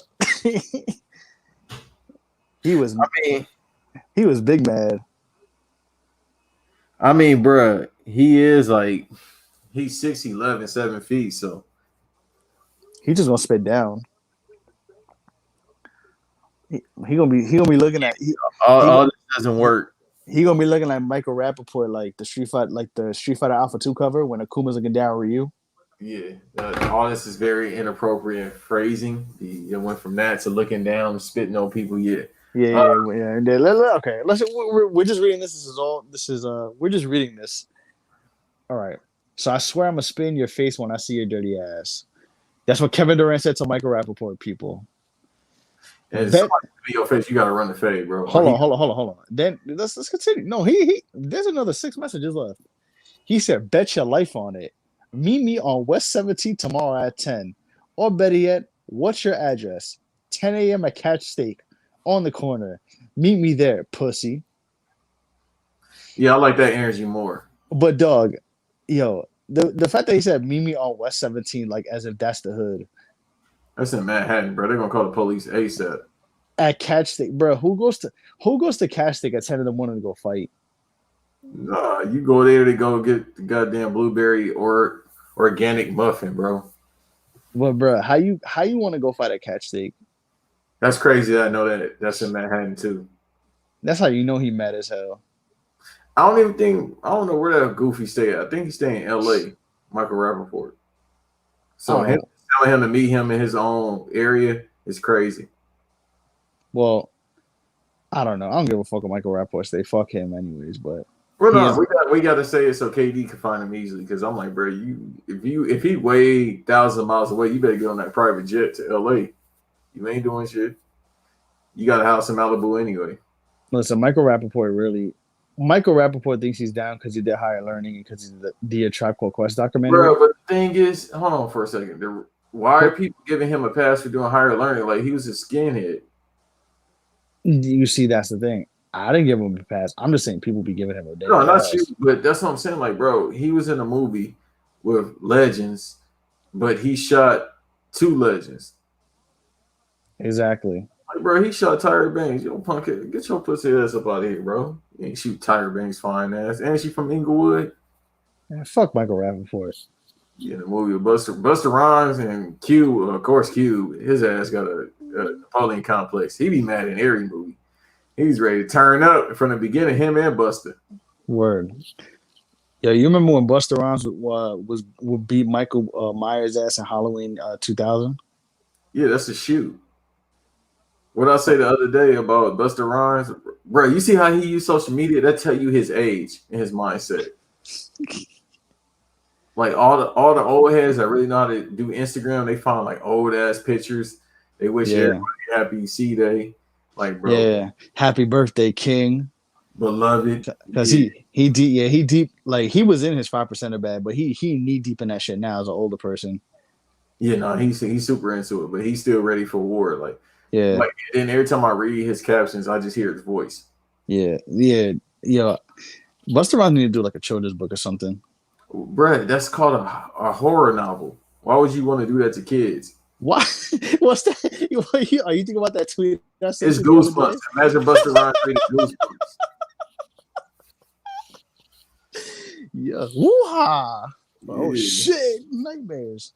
Now, what's that tweet I sent you about Busta Rhymes? I'm gonna read that. I'm gonna find that shit again. That shit was funny. He said that video scared him. Oh, I was raised by a single mom growing up, and she knew I was scared of Busta Rhymes. So whenever she wanted me to go to sleep, she would cut off all the lights in the apartment and scream, "Woo-ha!" Nigga puss. Right. He said, "Milo." But the next tweet is better. He go, "My little ass used to be like." Come on to sleep. So scary ass about it. But no, the next tweet is, "My little ass used to be like, no, not bus a bus." Like he the boogie, bro. Yo, that shit is fucking hilarious, bro. That nigga saying it like he the boogeyman. I mean, Oh my god. he sound like the boogeyman. I actually listened to that song the other day. I mean, it's classic, bro. My favorite album by him is Anarchy. Yeah, I think When Disaster Strikes is really good, but I don't think Busta Rhymes has a classic album, but he has really good albums. He got a classic album. He has classic singles though. He has classic Yeah, moments. classic albums. Anarchy is a classic, bro. Yo, how does that happen? You watching this? Yeah, I'm seeing this bullshit. Oh! Yo. Wow.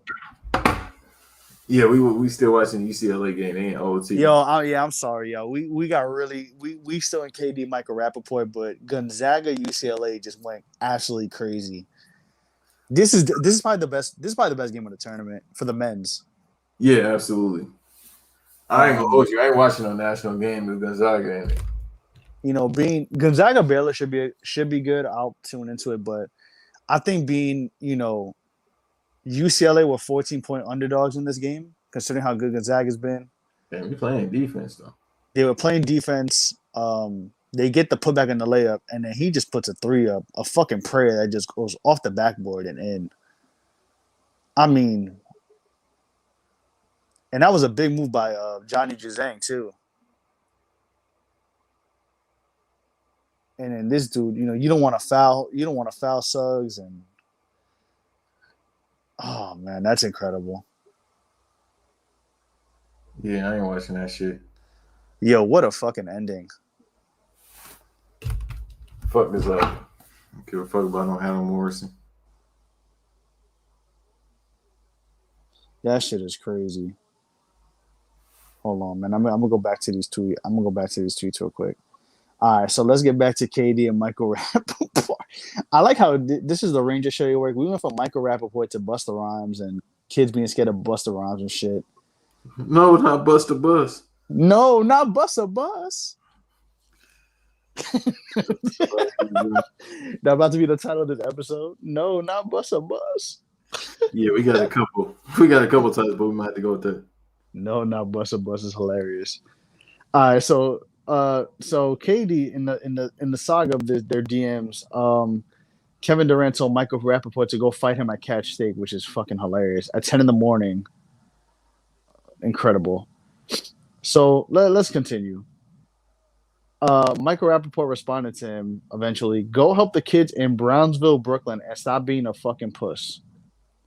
I fucking want you. Go help the kids in Brownsville, Brooklyn. There you go. So we'll tell you.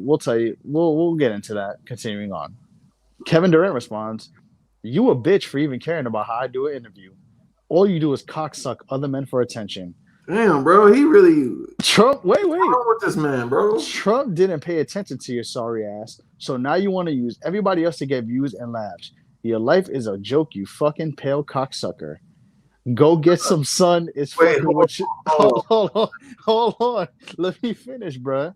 The next message is go get some sun. It's fucking with your brain, you piece of shit.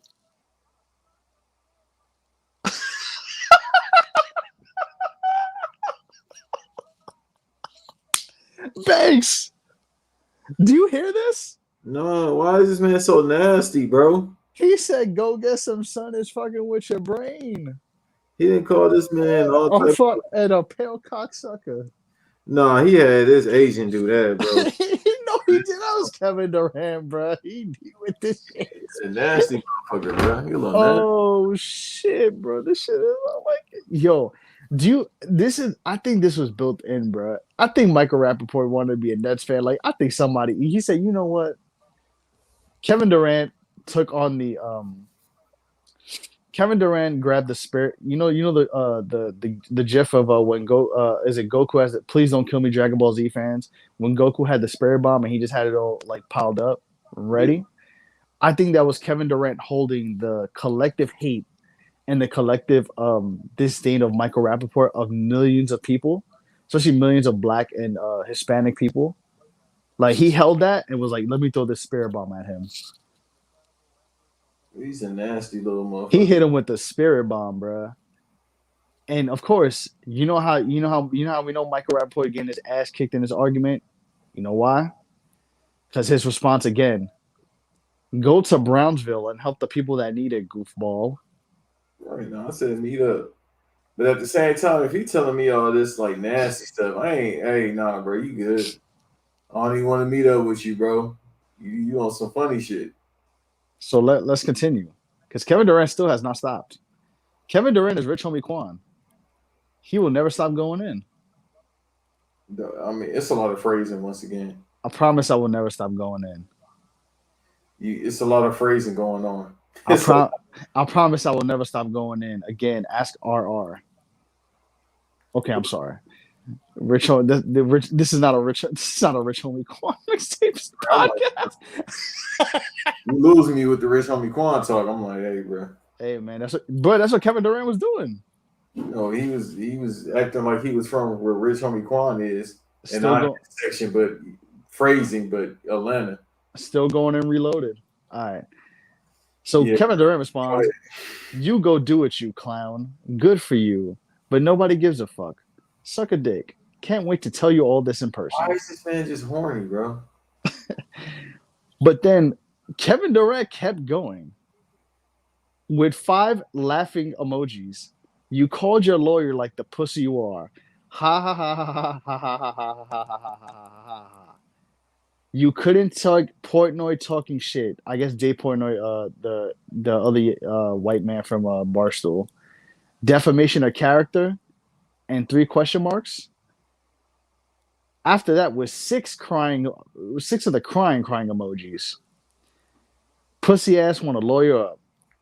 Your wife mad as fuck because you wasting that little bit of money on a lawyer because you can't take a joke. Ha ha ha ha ha ha ha ha. How pussy are you? Your wife doesn't even respect your bitch ass. You probably not lying. That's still crazy though, bro. Now, granted, Kevin Durant got fined $50,000 for this. Yeah, what's his pocket change for him? But you know what? I eat that fine. That's nothing. Yeah, no, I'll definitely take that, bro. 50 grand, like, come on. But still, 50 grand for something related outside the NBA, they could just say, oh, it's because he's part of the NBA, he's supposed to be professional. I'm like, yeah. I mean, he could have really all this in person, bro. Like, bruh. What triggered him to get on his head about this again? An interview? Yes, because Michael Rappaport was talking shit about KD because KD basically hit Charles Barkley with the yes or no answers. Yeah, but that was like months ago. That was in October. But I guess somebody pulled. I guess he pulled the DMs up. Man, Michael Rappaport, bitch ass, man. He just hate, anybody that's better than him. He be talking shit about LeBron for no reason. He's still on that bandwagon of I hate LeBron. Like, bro, this ain't 2011 no more, 2010. Like, man, leave this man alone, bro. Like, do you know how bad it is that you know how bad that you have to get joked on that, like, Barstool Sports, considering how fucking alt-right them motherfuckers are, then those white boy losers are telling you stay in LA, like, because you look stupid. Like, they called Michael Rappaport an uncooked sausage link. You're gonna keep killing that man, calling him pasty. That's hilarious. Nick Young called Michael Rappaport, even though fuck Nick Young, because he a weirdo.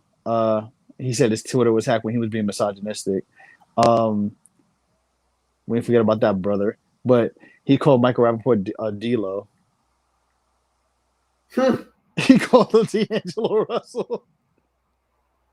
Oh my god, bro. Damn, bro. He still mad about that? That cool woman leaving him? Listen, man. That was a favor to you, bro. Kevin Durant. I'm about to hang up these DMs in my crib when I move. Man, don't put that shit on your wall. You gonna curse your house. Put that shit in the Smithsonian. Yeah. Yo, oh my god, bro. That shit. Like what? Like how do you Like, bruh, how, why do you like the thing is Michael Rappaport? Like, you think, bruh, this man has mad. Kevin Durant just literally in what he says, I am me, I do me, and I chill. Like, that's what Kevin Durant does. Yeah, and people just be fucking with him. He respond because he ain't got nothing but time. Like, he just play ball and go home. Like, he really Kevin Durant is. I mean, He a nerd, bro. Like he said, he really just be balling, going home. That's it. Like doing what it, wearing big ass sweaters. That's it, bro. and wearing the Marvin Gaye beanies. Yeah, he's still in Joe flow, copying Joe whole fucking flow, bro. I know, bro. Joe got a DMKD about that shit. Like, hey, I did that shit first, Playboy. You know how many threats he gonna send out to Joe? Joe don't want to deal with that. Nah, I don't know, bro. Joe too violent. He gonna be wanting to fight because Joe gonna choke him out with a rug. take two of his beanies and then take one of fucking KD's beanies, combine that shit and choke him out with it. Joe gonna hit him with the rug. Joe gonna choke him out with a rug like Mr. Sacco. He gonna use ether and put that shit on him. Like, bro, KD don't want the problems, bro. Nah, I think Joe be with the shits until KD says something about Pensacola, and then Joe gonna fire back. Man, everybody talk shit about Pensacola. Godzilla used one fucking pinky toe and took out Pensacola. Nah, yeah, y'all crazy, yo. That shit is wild, bro. They said to turn Pensacola to a pack. I said, oh man, come on, man. Send it into a goddamn dime bag, bro. Pensacola ain't that fucking big. Pensacola gonna be swimming with the dolphins, bitch. Yeah. I fucking used the fire breath. I said you only need to do a little bit of that. He could have just hummed, and that would have got rid of Pensacola. He had to spray that motherfucker down 2 or 3 times. Shit, you telling me, bro? That shit was fucking hilarious. But oh man, so Kevin Durant, I respect it. Fuck it, bro. He took on the challenge. He took the initiative of millions of people to put Michael Rappaport where he should be. Yeah, Michael Rappaport be acting like he with the shits.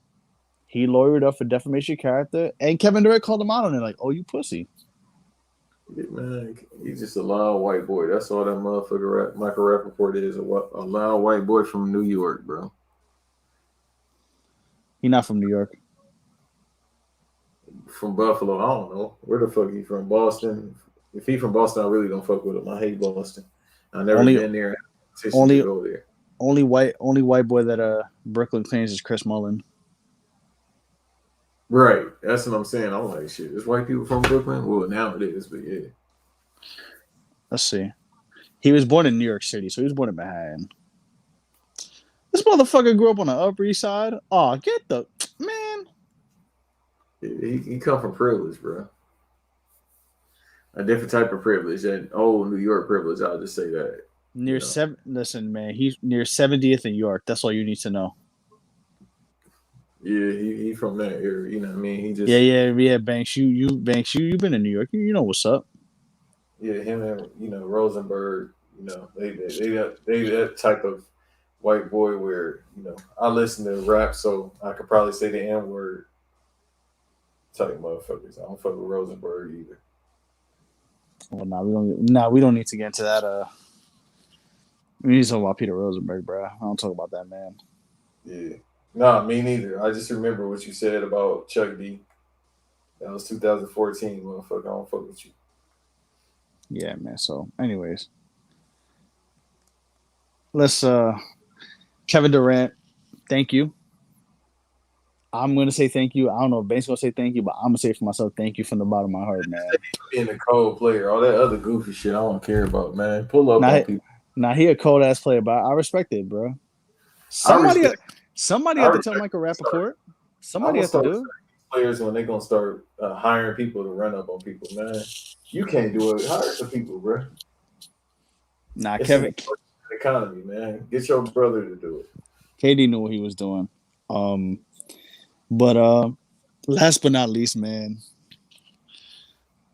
Pyru P. Oh yeah, you can't see. Yeah, you said he not Pyru P because Pyru was in Inglewood, but That's in Compton, so you probably family. Pardon me. Pardon me, my brothers, my California brothers and sisters. Funny thing is, I didn't even know he was. I didn't know he was out here being flamed up and shit until last night. I didn't even know that, bro. Like I just thought he went to. He didn't go to Morningside. I just thought, you know what I mean? He went to Inglewood High, balling. Like, damn. I mean, for the most part, if you from anywhere in LA, like those parts, like where I'm from, Inglewood, all those parts, even if you don't bang, you didn't get put on the set, you still affiliated, bro. Well, So, Inglewood is Inglewood mostly blood sets? Yeah, but they got like a crib set, but it's mostly known for bloods. And like yeah, this is the first 20. I think this is the first episode of 2021 where we're talking about California geography with banks. So I appreciate it. We need to have more. I can't wait till I have my cousins, as I call them, for public enemies, and we're gonna have an episode with Davis because we all from California too. So, but they all from up north. So that's gonna be. So we need that. Really want to learn, that's gonna be the one. We need that WrestleMania. I'm telling you, man, WrestleMania next week. We need a good episode. Even though I may be second dosed up, so I may be sick as a dog, but I'm gonna pull through. I ain't gonna be like Paul Pierce asking for a wheelchair. You gonna have to carry me like Pippen did Jordan Banks. If he would have ate one of them women, he definitely would have been carried in that wheelchair. We're gonna call it the Savio Vega Memorial Battle Royal. I mean, when you get your second shot. Oh, Friday. I get it in the morning. Oh damn, yeah, we definitely gonna have to. I mean, for the most part, I heard everybody said like they were straight, but then like the next day they felt that shit. So you might. Hey man, I may be sounding like fucking I may be sounding like Charles Hamilton vocals, but I'm good. Well, yeah, we can't reference. He put out a song. I'll sing you a song. He put out a song or a beat he did recently, and I'm just like, yeah, that title is problematic. I will say get well. No. Yeah, I would say get well soon to Charles Hamilton, but it's been about 5 years now, bro. I can't say get well soon mentally because it's been 5 years, bro. Sooner shouldn't have been back then. Hold on, my fault. I was pulling up the Paul Pierce video because this shit is hilarious. So let's move forward, man. Paul Pierce, he went on Instagram Live. I don't know why. Yeah, that's what I'm saying. He never go like. Yeah, I don't know what I don't know what he's going through, but he decided to go on IG Live and like you were saying before, he was smoking, he was drinking, he got a hair. What'd you say? But we been knew he was blowing trees because he be showing up like blasted. Oh yeah, he be on ESPN, blaze like a motherfucker. But he got a haircut. He had the clippers on the office chair with the red paisley flamed up barber apron, admiring his fade while a young lady is shaking ass in the back. He's smoking weed.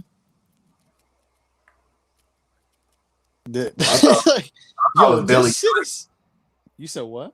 I thought it was Belly 3 at first, bro. He's shooting a Hype Williams video from the 2000s. Bro, hold on. I'm going to play this shit. I don't know if you can hear it, but hold on. What you doing? Hold on.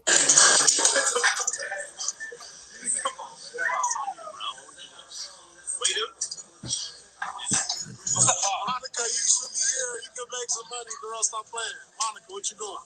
Yeah, who is Monica? If you in LA, come through.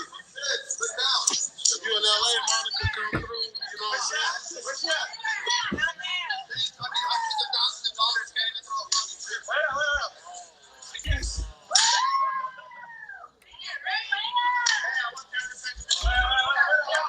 Hit me with chips.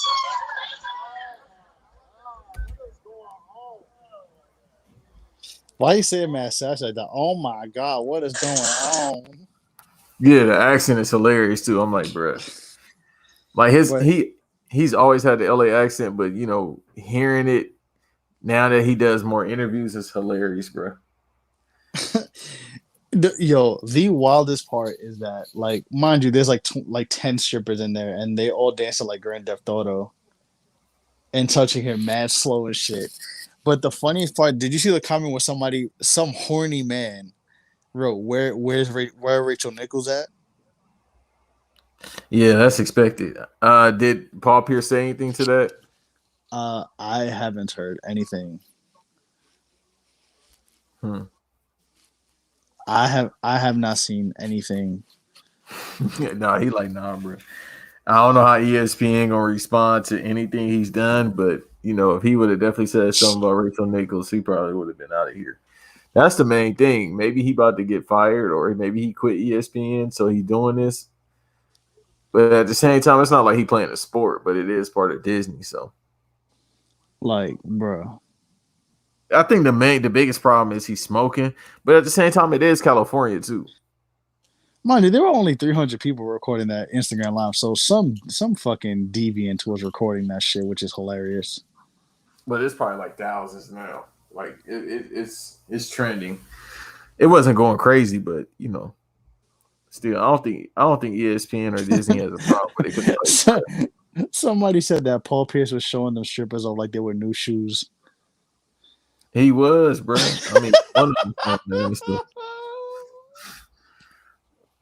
was hella thick. I ain't gonna hold. This man was admiring his fade. He was admiring the fade. He was hitting the blunt. He was drinking. He was asking the women where they're from. Yeah, like he didn't even meet them personally. It's just like somebody said, he's like, his barber was like, I'm about to come get you a cut, but you want some strippers with it? It's like an added bonus. Yeah, I'll give you like a $500 tip if you bring them. He was asking and the for whole Monica. thing, I'm like, damn, is he married? He was asking for Monica.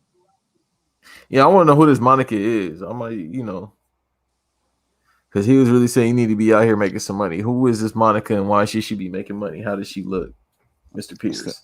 Instead of finding Forrest, it was finding Monica. Man, shit. Maybe they really do love him like that. Maybe Draymond Green was wrong. Maybe they really do love him like that. Maybe he is gonna get the Kobe retirement farewell tour because he got that money. That's why. But that's just, oh my god, bro. And then you gotta think too. He in Calabasas, bro, which is like the nice part. Even though it's a lot of rappers and shit moving out there. Blueface stayed in Calabasas, so that should let you know a lot. He doing his own personal. Yo, they're gonna do something on Calabasas, bro. Yo, somebody said, you know what's funny? What if Paul Pierce is literally Blueface? That Paul Pierce Instagram live is like a Blueface midlife crisis Instagram live.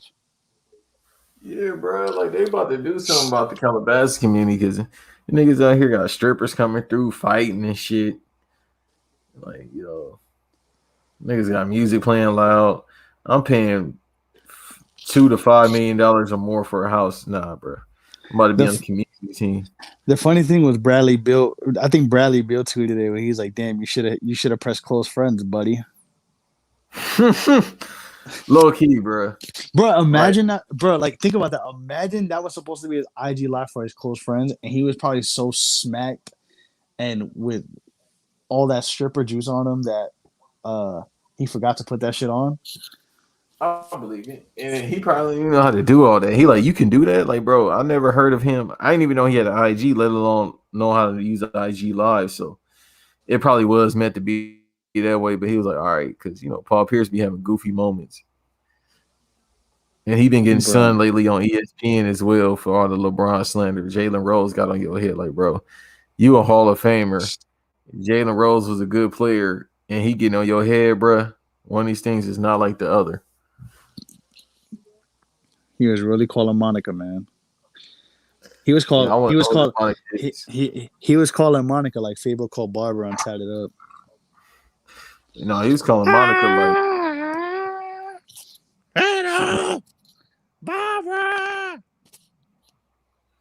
He was out here calling Monica like Ja Rule was in Fast and the Furious. Monica, no. Bruh, I can't. Yo, I was looking. I'm like, nah, no way. And then, bruh, he just was in the whole video, all up in the video. Bruh, I mean, how long is the video actually? There's only a 45-second clip of it. What if he was only on IG Live for 45 seconds? I mean, I don't know, but I mean, he was wilding. Yeah, I'm about to go on his IG and find out who this Monica is because that's hilarious. This man Banks doing fucking investigating. I mean, journalist, that's what I do. Find out. The fuck Bruh. is Hold on, I'm gonna look for that shit.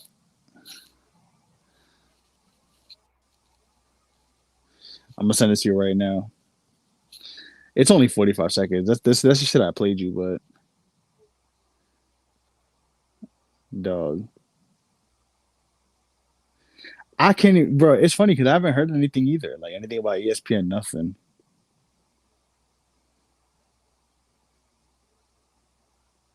Like I'm literally googling this shit. I think they were like, all right, bro, just don't do it again. That's all I could think of.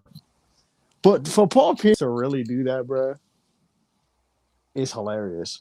Like he really was getting a haircut. Had the Grand Theft Auto strippers. He didn't even have his favorite one. He was like, "Where's Monica?" Yeah, that's what I'm saying. He was more sad about that. I think you've seen the pain. If you're playing it right now, you could probably see the pain in his eyes when he was like, "Damn, Monica ain't here." Yeah, I'm about to look him up. Yeah, he came to the self-realization. No, she's not here. Yeah, He's bro, because this is something you're not supposed to be doing. Yeah, man. He was like, "Damn, where's Monica?" Supposedly, somebody tried to say his wife was. I was like, "Bro, his wife was not that fucking thing, man." I find it hard to believe, but Well, now she found out about it, so she was out of town. That's why he tried to do this. I mean, he was trying to be incognito, and it didn't work out. motherfucker was doing that. Like he was doing that shit like a bingo hall or wherever he was doing that shit at. I don't know where he was doing all of that, but hey.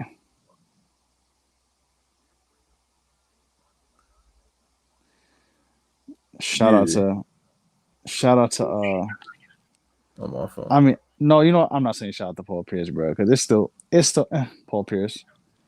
But I mean, I guess he did what he was supposed to do. I don't know, bro. Shout him out, bro. He from Inglewood now. You could shout him out. I'm from New York and that man played for Boston. I ain't shouting out no fucking Paul Pierce. Couldn't be me. Nah, your wife would go crazy, but apparently he don't care. I don't think he does. He was literally living out the hangover. Man, he's still celebrating like the rest of the Celtics from that '08 title. They be treating that shit like they won a dynasty. Dog, do we? Oh my god, bro! I say that shit all the time about them. Like, bro, y'all really act like y'all won 3 in a row when y'all went to the finals one year and you lost the next year. Like, I'm tired. I actually am tired of them. Like, and I feel because KG's a great player, but them cats celebrate that shit like as if they won. They act like they won 3 in a row, and that shit pisses me off. Like, I'm not gonna hold you. Right. And he's still celebrating that. Maybe Monica was the water girl or some shit. Yeah, I don't know. Maybe Monica was who he's supposed to celebrate the championship with. Right. He was looking for Monica like he was looking for I don't know, bro. Monica, wherever you at, Paul Pierce is looking for you. Right. Come through, Monica. Come through, Monica. Not about to be. I think that's the title of the podcast. Is it come through? What was the other one? Come through, Monica. Meet me at Catch Steak, pussy. No, I'm playing. Yeah, no, that would be well. Cash Doll. Something about Cash Doll.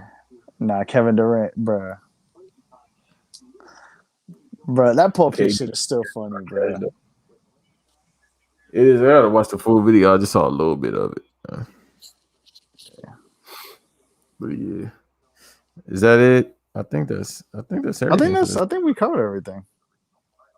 Okay, bet. Yeah, we'll be back next week. We got to do the WrestleMania edition, wrestling edition, and we should have those guests. It seemed like it's a go. So I confirmed with them on Yeah, man. Monday. How many people do you have coming to the show, honestly? Just two. I bet. All right, nah, because I was like, damn, you got 8 motherfuckers. I told you we're gonna call it the Savio Vega Memorial Battle Royal. Yeah, no, I only got two. I'm just thinking about what else I got to do this week. I mean, even though I'm focused on this right now, I'm just like, bro, shit. Nah, I know you're a busy man, brother. This man be Banks is the busiest man in podcasting. I ain't trying to put myself over, but I'm starting to realize that. I mean, Nah, man. Put yourself over, brother. You're not David Arquette. Come on, man. Sometimes I feel like it. I need my Ready to Rumble. You do not need no fucking Ready to Rumble, bro. I ain't go. You my guy, but I would never do a finger poke of doom to. You ain't doing a finger poke of doom to put yourself over. You working hard, bro. That match. I mean, that not match, but that movie. That's a classic. Ready to Rumble was Ready to Rumble was a classic. Kid, I watched that a couple months ago. I said, that's still a classic. Fucking David Arquette, man. It's all right. AEW's gonna AEW will do that in about 6 months. Oh yeah, they're gonna have him win the TNT title. He gonna give Cody Rhodes color. What actor do you think gonna win the TNT title? Mini Me. Isn't he dead, bro? This is episode 14. Oh my god. They gonna give it to Michael Rapper for it. Yeah, fuck him. Hey man, in that instance, Cody Rhodes make him bleed. And I don't like Cody Rhodes either. It's fucking the battle of the dweebs. The battle of the dweebs. That's hilarious. Dweeber slamber dweebs. Yeah, fuck it. Just give it to him then at that instance. But volume episode 14, man. Show your work. Another one. Banks, state your plugs. I don't know where you can follow you. Follow me at Banks No Rest 2, BANKS 2 on all social medias. I hate Instagram, but I'm here, so I got to stop complaining about Instagram because I do have to use it. Man, I'm finna delete my shit. I ain't gonna hold you, Banks. Instagram got really fucking boring. Instagram got really bad. I know. I really, really want to, bro. It just turned into like an ad marketplace. I'm just like, bro. Even though I don't follow nobody, you follow me. I really don't follow anybody on that shit. But still, I'm just like, bro, I don't need this. But anyways, yeah, man. Now it's too late. I gotta promote and all this other shit. So, but I use it the right way. I don't be on while and I get in, get out. So I don't really be tripping. I'll be signed out most of the time. Nah, that's a fact. Yeah, man. Follow me at Who Is Original. WHOISORIGINEL. Shout out to my guy Banks. We did another one. Next week we're gonna do. I mean, if this, we'll probably talk about both the women and men NCAA championships. If anything interesting does happen in the world of sports, because anything could happen at any minute. But next week we'll have it's gonna be more about WrestleMania because it is it's like Christmas for us wrestling fans, you know what I mean? And we got 2 nights. So, and a lot of good matches, man. I mean, there isn't really one, before we did, there really isn't one bad match on the card, I think. Would you agree? Would you think, nah, not really? I mean, Bad Bunny versus The Miz, but it's Bad Bunny, so I'm standing my Puerto Rican, my fellow Puerto Rican. Yeah, I want to I know he pissing them white people off, talking about Bad Bunny, who? Fucking Corn who? And I used to listen to Corn, so y'all need to shut the fuck up. Justin Kenny G who? That's what Justin Credible was saying. Justin Credible was like, "Oh man, y'all gotta put Stained on there, WrestleMania." It's like, sir, this is 2021. Man, oh, he's 61 years old. He couldn't do a cinematic match. He said his body hurt. Motherfucker, you 61. That's why. Just incredible, bro. Out of all people, but hey, man, That we're is- gonna talk about WrestleMania next week, most definitely, and whatever's going on in sports. But hey, stay tuned, keep it locked, follow us, rate, like, subscribe. If you got any feedback, holla at us, man. We open to all and every feedback. You know, keep the numbers going. We appreciate y'all. And we'll at y'all next week, man. Stay safe, wear a mask, stay in the crib, even if you're double vaccinated. Put on 2 masks, man. And yeah, bro. Y'all stay up.